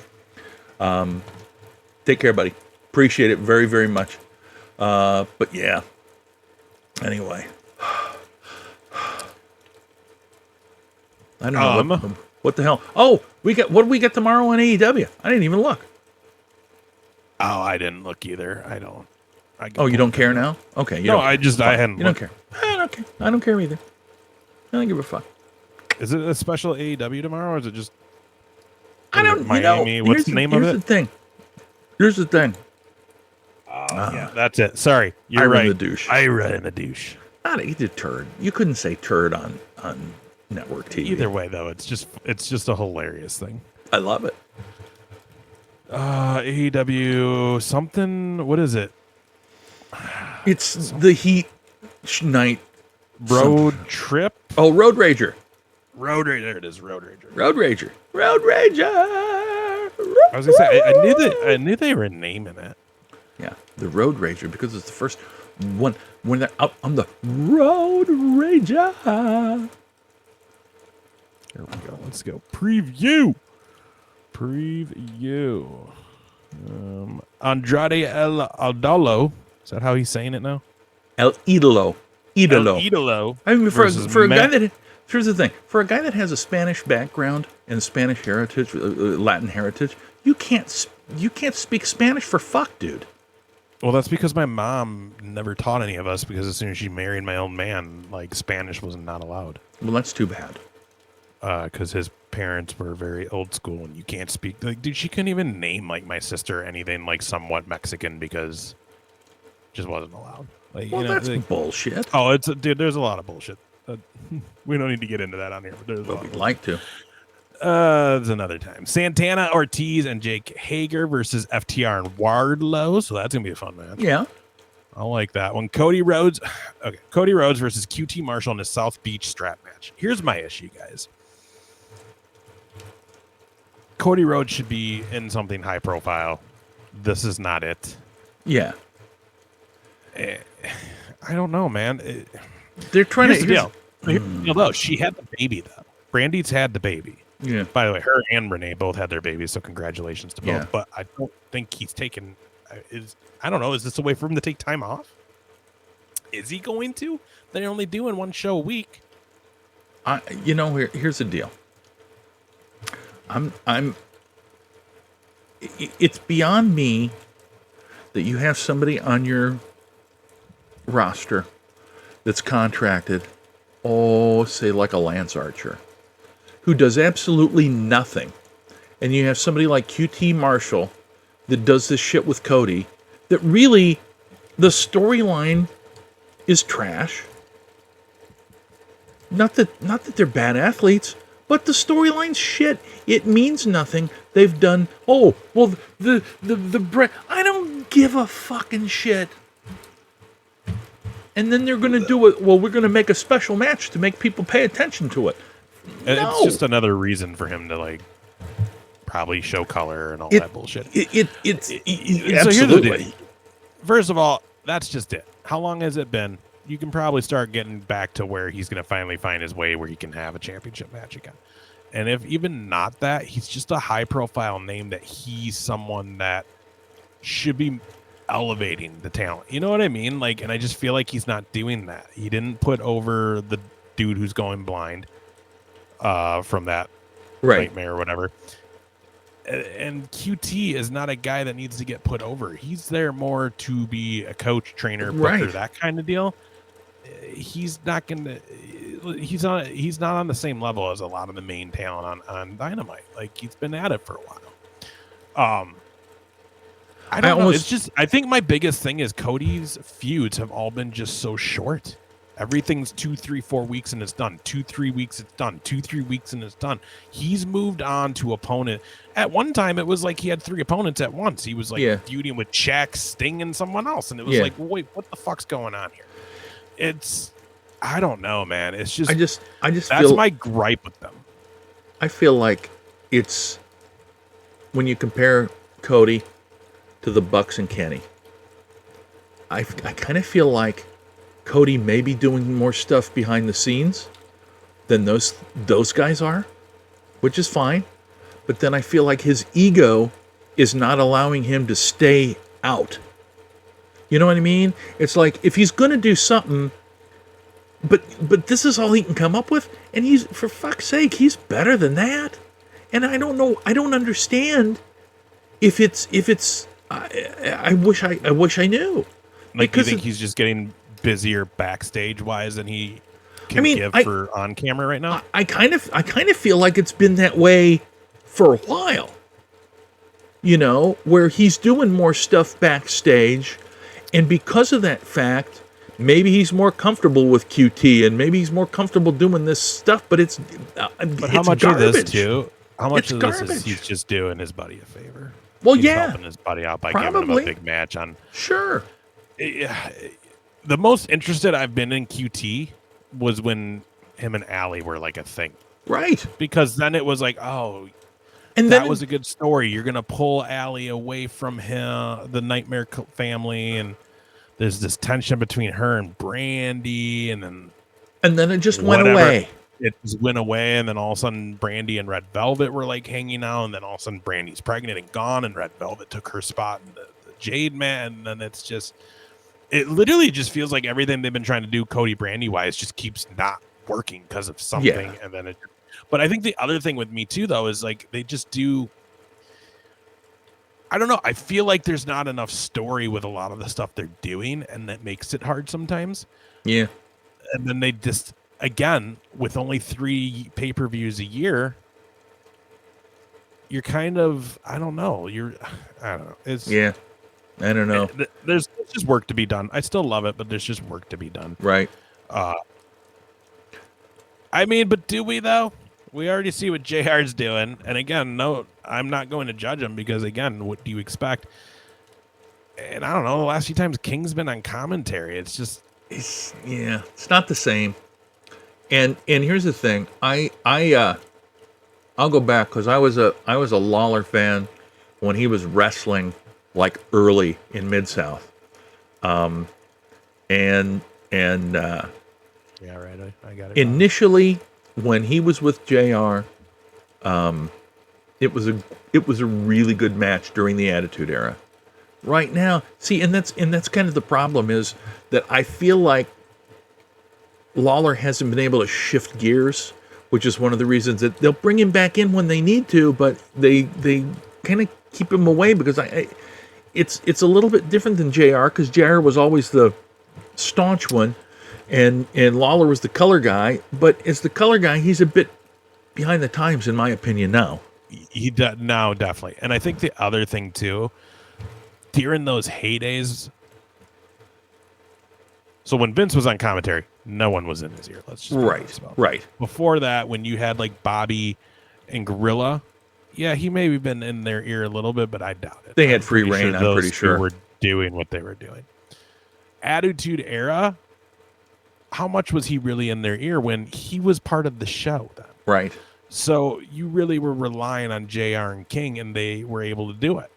Yeah. But now, talk is now, if you're on commentary, all you're hearing is him in your ear. This is why Renee didn't like it. Yeah. But you're not going to turn an opportunity down when you're with a company like that. You're going to just say yes and do the best you can. But so when they put Pat McAfee in on SmackDown, like, that was a wild card to me, because it's like, that's not someone that you can have Vince in his ear telling him what to say every time, because he's not going to. But I thought I've heard that Vince really isn't around at SmackDown anymore and hasn't been for a while. Yeah. And, you know, it's Michael Cole is head of that all now. You know what I mean? Oh, thanks for following, Redbeard. Appreciate you, Redbeard. Appreciate you a lot, man. You know what I mean? It's just like, could those guys keep up with? Because they were left alone to do their thing. You know what I mean? Where now none of this except for Cole, no one's probably alone. They've got someone in their ear telling them what to say, when to say it. And how are you supposed to have a natural reaction? How are you supposed to sell what's going on when you have someone just telling you how to say what you're supposed to say and how to feel it? So it's a really rough thing to probably be in commentary for WWE right now. I think Dan makes a really good point. Lawler and Ross are like Martin and Lewis, and I don't know how many of you guys are old enough to remember. You know who Jerry Lewis is? Dean Martin. Dean Martin and Jerry Lewis. Before, way back, they were a team, and they made some actually pretty funny movies. They were a great team. They had a falling out. They never ever really got back together and worked together again. Part of it was personality. Part of it was that Jerry Lewis was kind of a douchebag. But anyway, point being, I think that's a really good analogy, Dan, because I feel like Lawler and Ross have both sort of moved their ways, and Lawler found his spot with WWE, and they used him for as long as they could. He continued to do the same shtick. Whereas JR basically continued to do the same shtick, but it was always the straight announcer. Whereas Lawler was the kind of comedy sidekick. And let's be honest too, when you look at JR and how he's doing what he's doing with AEW, he is probably having a hard time being play-by-play because I don't think that's his job. I think really that's Excalibur. But you got to look at, it's a different game now, man. Oh, yeah. I mean, when he doesn't know many of the moves. Stuff, right. When you hear, and you and I have talked about this, 20 years ago, I can tell you every move you see in a match. Yeah. There's so much shit now and so many crazy names and all this. And I'm starting to learn how to try to do commentary. And it's like, this is hard. But you know what I think it is people start making their own names up for shit because they didn't know. And now there's 20 names for one goddamn move. Yeah. You know what I mean? And it's hard, and unfortunately I've hit the point where I'm like, I may just have to make up my name for some of these things and make it my own because it has 12 different names and I don't know which one I need to use. Yeah. And then the wrestlers make up their own names for those moves because this one's my signature though. So yeah, it may be a small package pile driver, but I don't call it that. I call it the shoestring head knocker. Yeah. So it's a whole different game. And you hear him on the AEW Dynamite where he, especially in tags matches where he's just like, glad we have rules. Glad we have, tag strings, guy, and that's real frustration because this shit wasn't like that in WWE. Oh, yeah. Back in that day, and just wrestling, period, back in that day. It wasn't like this where unfortunately, some matches on AEW are more of just a spot match than something that's telling a story. Yeah. Yeah. And we've talked about it a million times. We don't need to go into it too much, but at the end of the day, professional wrestling is the act of physical contact and physical, like, stunt moves in a ring in front of a live audience, but it's also telling the story through that and through any promos and stuff. It's all tying it all together to tell a story. So it's not just two guys in a ring for no goddamn reason. Right. And unfortunately, on Dynamite, there's a lot of where they're just going to stick you all in the ring and do a match. Well, but there's no story. Yep. Yeah. It works on an indie scene because you paid $12 to be there and you're only there that one night and you're not going to see these guys again for another month or two. Yeah. But when you're doing weekly TV, you can't have that indie scene mindset. Right. And Correct. that's something I think AEW has been fighting with because that's a prime group of people that really came from the indie scene, with the few exceptions of like a Cody Rhodes, a Jericho, guys like that. But at the end, they're still trying to run it different. So it's rough. Let's run down the rest of that card real quick. Was there more? Yeah, I think there's a couple. There's a couple more. We sort of bypassed a couple. The Orange. Oh yeah, Orange Cassidy, Chris Statlander versus Blade and the Bunny, who are actual husband and wife. So that's that'll be kind of cool. And that'll be a fun match, dude. Chris Statlander looking great. Yeah, I like the whole Statlander and Orange duo too. That's a fun duo. And I've always been an Allie fan. I love me some Allie, dude. Yeah. Demon Bunny, her and Rosemary is still one of my favorite just pairings ever. Those two were so entertaining. Penta El Zero Miedo versus Eddie Kingston. With Eddie Kingston versus the Young Bucks, and this is for the AEW Tag Team Championships. I mean, it'll be good, but let's be honest, I doubt we're going to see any titles change tomorrow. No, we're not going to see any titles change, and we just saw that. I mean, to be honest, we just saw this match last week. So, again, whatever. Which is a very dangerous slope both of these companies have been dealing with, and that is, hey, we don't need to see these guys wrestle each other 5 weeks in a row. But now, I would assume that Kenny will show up in some way, shape, or form. Apparently, Kenny was on... apparently Kenny was on Impact this last week, and they had their lowest ratings ever. Remember when that was a thing? Everybody was like, oh, God, I got to watch Impact. Omega's going to be on there. And now it's just like, he was on it? Whatever.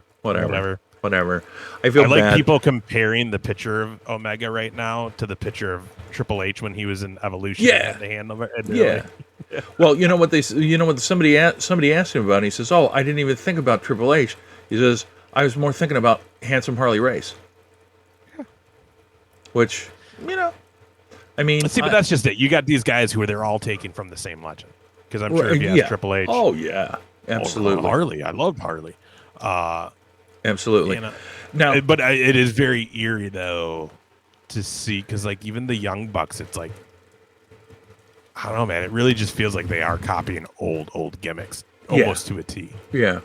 I mean, I don't know if I'm on board with it or not. I mean, it's like, we're heels, but we're slimy heels, and it's like we're almost comedy heels, and it's not. I don't know if I'm buying it. Exactly. The other thing I was going to bring up is I saw somebody post today on Twitter. I didn't see it on Twitter, but I saw them post the whole string of photos. Somebody who did a kind of a retro... Yeah, exactly, Dan. Somebody that kind of did a retrospective of the whole story and why Hangman Page is currently the best story in wrestling, period. And they go through the whole thing, and it only is long-term story they have going on Dynamite, because it's been going since the day they launched. Absolutely. And I just was like, you know what? Yeah. And because a lot of that stuff, we kind of forget sometimes. And every milestone that they bring up, and everything, this guy is just on the point of everything. Montreal Screwjob was frickin' awesome. Still, nobody knows whether it was a work or not. But yeah, since the day he lost that first match, but even before that, Dan, I'll see if I can find it and post it. It had to be real because Bret Hart ain't that good of a worker. Yeah, you're right. He couldn't. He literally looked butthurt over that situation. Yeah, and he would. Yeah, absolutely. And he wouldn't have punched Vince in the back just for the story. You know what I mean? Like, that's true. He was pissed. That's true. That's true. And they were making that documentary. I mean, come on, like. At the end of the day, it's like, bro, you signed a contract with WCW, told your fucking boss, who's at the other company, and then had the balls to tell him how you were going to drop his title before you left for this other company. Get bent, bro. Yeah. Fuck you. You do what I say while you're still under my contract. You work for them tomorrow. Not today. And plus, the history of Bret and his family dictates that you should know better than that. You fuck. Mm-hmm. You know. Anyway, whatever. But that was also somebody who was not willing to move with the times because he's also a very, he's a very straight-laced guy. So the Attitude Era was not for him. Right. And you saw that, even though, there's so many stories, backstage, and I would love to know what's all true. Like, did he really bang Sonny? Who knows? Probably. But, at the end of the day, I was never a big Bret Hart guy either, and it was because of that. It was because it was like, well, dude, Stone Cold's better than you. Yeah. You're just a guy who come out here and complain, and then they threw the Canada angle in it, and it's like, well, now I don't like you because you're not from my country. Yeah. I love Trish Stratus, even though she's from Canada. It's a different kind of like. It's a different kind of like. You know what I mean? But anyways, you're right. Let's wrap up. It's I got to do better. I never eat before we do these shows, and then it's 10 o'clock when we get done, and it's like I really should be going straight to bed. But yeah, I understand. So do you have a Briscoe and Big A show this week, or are we just waiting until the Hall of Fame?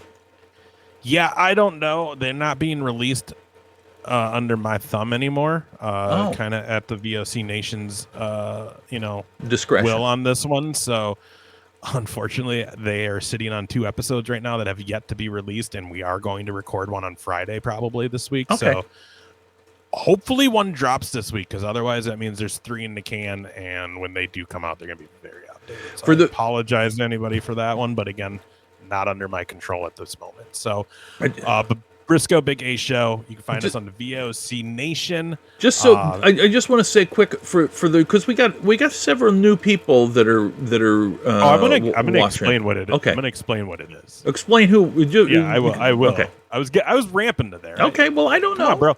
I've been on the radio. I don't know. Did you know I used to be on the radio? No, I don't remember. I don't remember you. Job. I don't remember you doing Isn't that. That crazy? I thought didn't you like get coffee for the morning guys? I did get breakfast for the morning guys once, and then they forgot my goddamn order. And James Raby, none of you guys who are listening to this knows what I'm talking about, but just for JR's entertainment, James Raby felt bad and let me have half of his breakfast, where the one guy who actually did this and made me go get it, when he realized I didn't have any food because they forgot my order, was just like, oh, huh. Fucking Alan Reed. Yeah, well, sign for it. Redbeard, we're happy. Redbeard, we're happy you like it. We do this every Tuesday night. Sometimes other times during the week, depending on what we have going.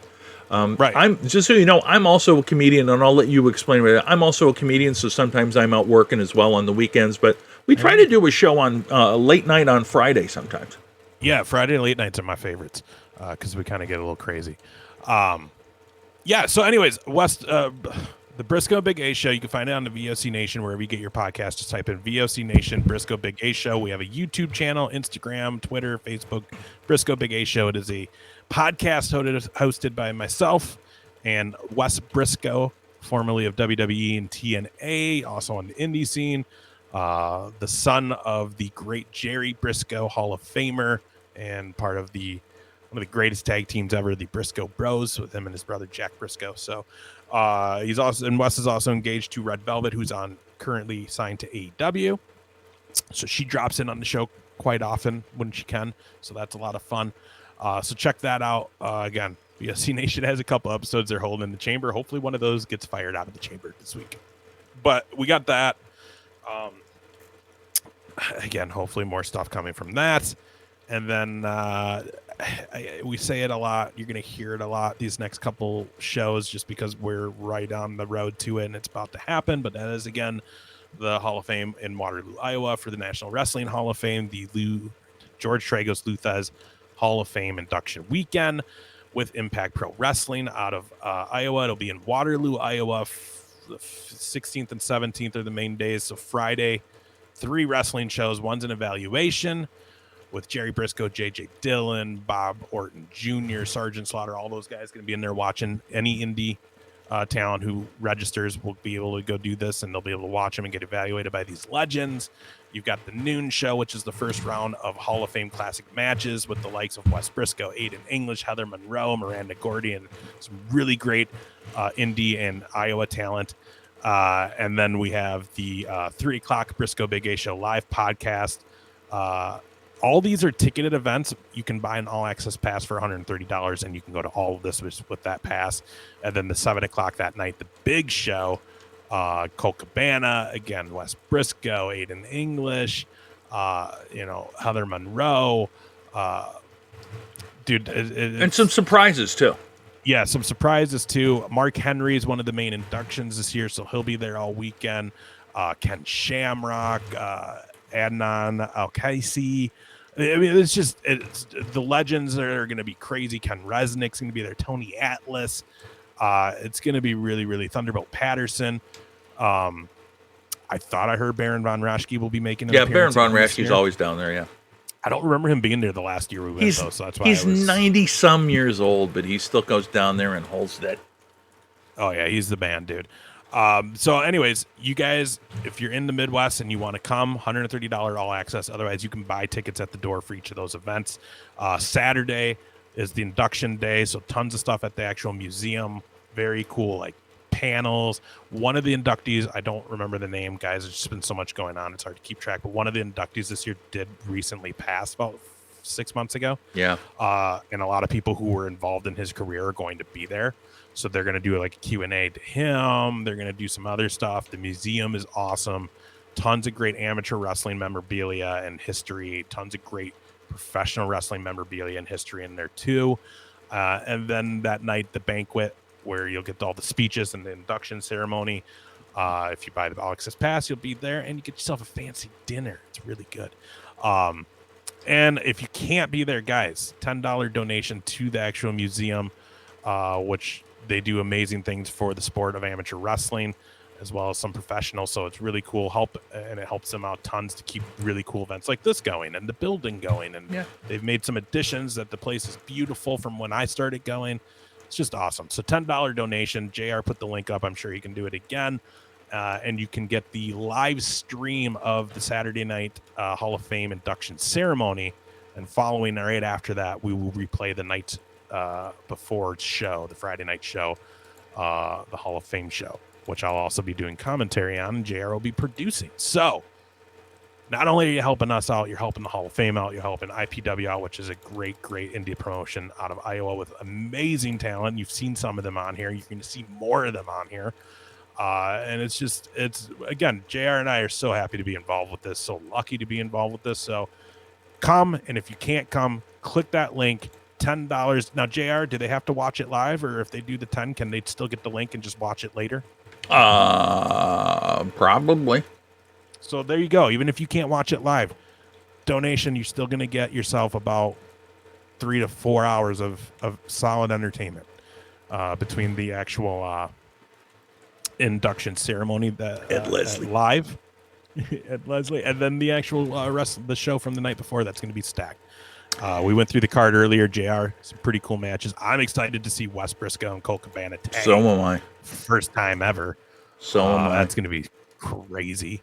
And then also in that match, our good friend Justin Deason and his tag partner Ethan Everhart putting the titles on the line against another stack team. We already said Wes and Colt, but also the Legend Killers, our other friend Matty Starr, although he could be a dick sometimes, and we see that at the we'll probably see that Yeah. night. And Sparrow, and then still one unannounced team in that fatal 4-way match. So, and then you got the Battle Royal. You've got the finals for the Hall of Fame Classic matches. Big picture going against Bryce Jordan for the IPW Heavyweight Title Championship. He's held it for over 800 days. Can he keep it going? We'll find out. I think he in does. a week and a half in Waterloo, Iowa. And again, join us, $130 all access pass. Buy your tickets at the door, or click that link, $10 donation, and you can have all this stuff in your home and enjoy it with us. So, yeah, and basically, if you click that link, it'll give you some information about everything that's going on, what we will be streaming. And if you pay through PayPal, we will get an email that you have purchased from us, and we will send you a link prior to the show happening, probably a couple of days. But we don't have it set up to stream yet, but we will. So make sure you give that a check out. And if you think other people might be interested, please share that link with them. You can copy it and share it, or you can go to the page, and there are also ways for you to share the link there too. Thanks, Redbeard. We appreciate it, man. Yeah, thanks, Redbeard. Glad to have you tonight. So now here's the thing for myself. It's been a while. I haven't done any shows since I was up in Alaska working at Anchorage. So it's been a while, but Friday night, baby, if you're anywhere around Cumberland, Wisconsin, I will be there with my good friend Mark Poulos at Das Lachhaus. I think that's how you pronounce it. It's German. But Das Lachhaus. And we're looking forward to doing that. They got a dinner at 7 o'clock. The show starts at 9. And I will be home in my Betty by 12:30. Boy. But anyway, there's a link to that if you happen to be in the Twin Cities area and would like to come out and see me. I know that a couple of folks came and saw me when I was in Henderson, Minnesota. Actually, I did do shows after. Anyway, whatever. It doesn't make any difference. But I'll be there. And if you want to check out any more of my info, JohnRussellComedy.com. I've got a webpage set up. You can see some other stuff, and I think I might have some other dates on there. But it'll be over somewhere in Milwaukee, Danny, August 14th. I don't know where. I just don't. Guys ask me, I say I'll do it, and then I mark it down, and then I don't get the information. So nice. And also, you can find me on Twitter, and that's just at Big Ace, the number 4 life. Awesome. You guys I do most of my social media. Yes. Folks, those of you that are new to the channel, we thank you so much for joining us. Again, we do it every Tuesday night. We love it. Thank you, Redbeard. Appreciate it so much. Yeah. And we look forward to seeing you guys all. Rowdy, take care, my friend. And we will see you again next Tuesday as we are on our way on the road to the Hall of Fame. Yeah, and also, just so you guys know, next, we'll do a show on Tuesday, but that weekend we're in Hall of Fame, there may be some random pop-up just live streams with us and some of our friends down at the Waterloo Hall of Fame weekend from IPW. So, just be ready for that next weekend, guys. If you're following us and you're a fan and you like what we do, just make sure you're watching, because we may have some very surprise appearances by some surprise guests. We're going to have a little makeshift streaming studio set up in our room, in our suite. So we may be bringing some cool stuff to you guys next weekend. So also make sure you follow us just for that reason only, so you can get those notifications. Absolutely. All right, everybody. Thank you so much again. Take care of yourselves. We'll see you again next week. Bye-bye. Bye, everybody.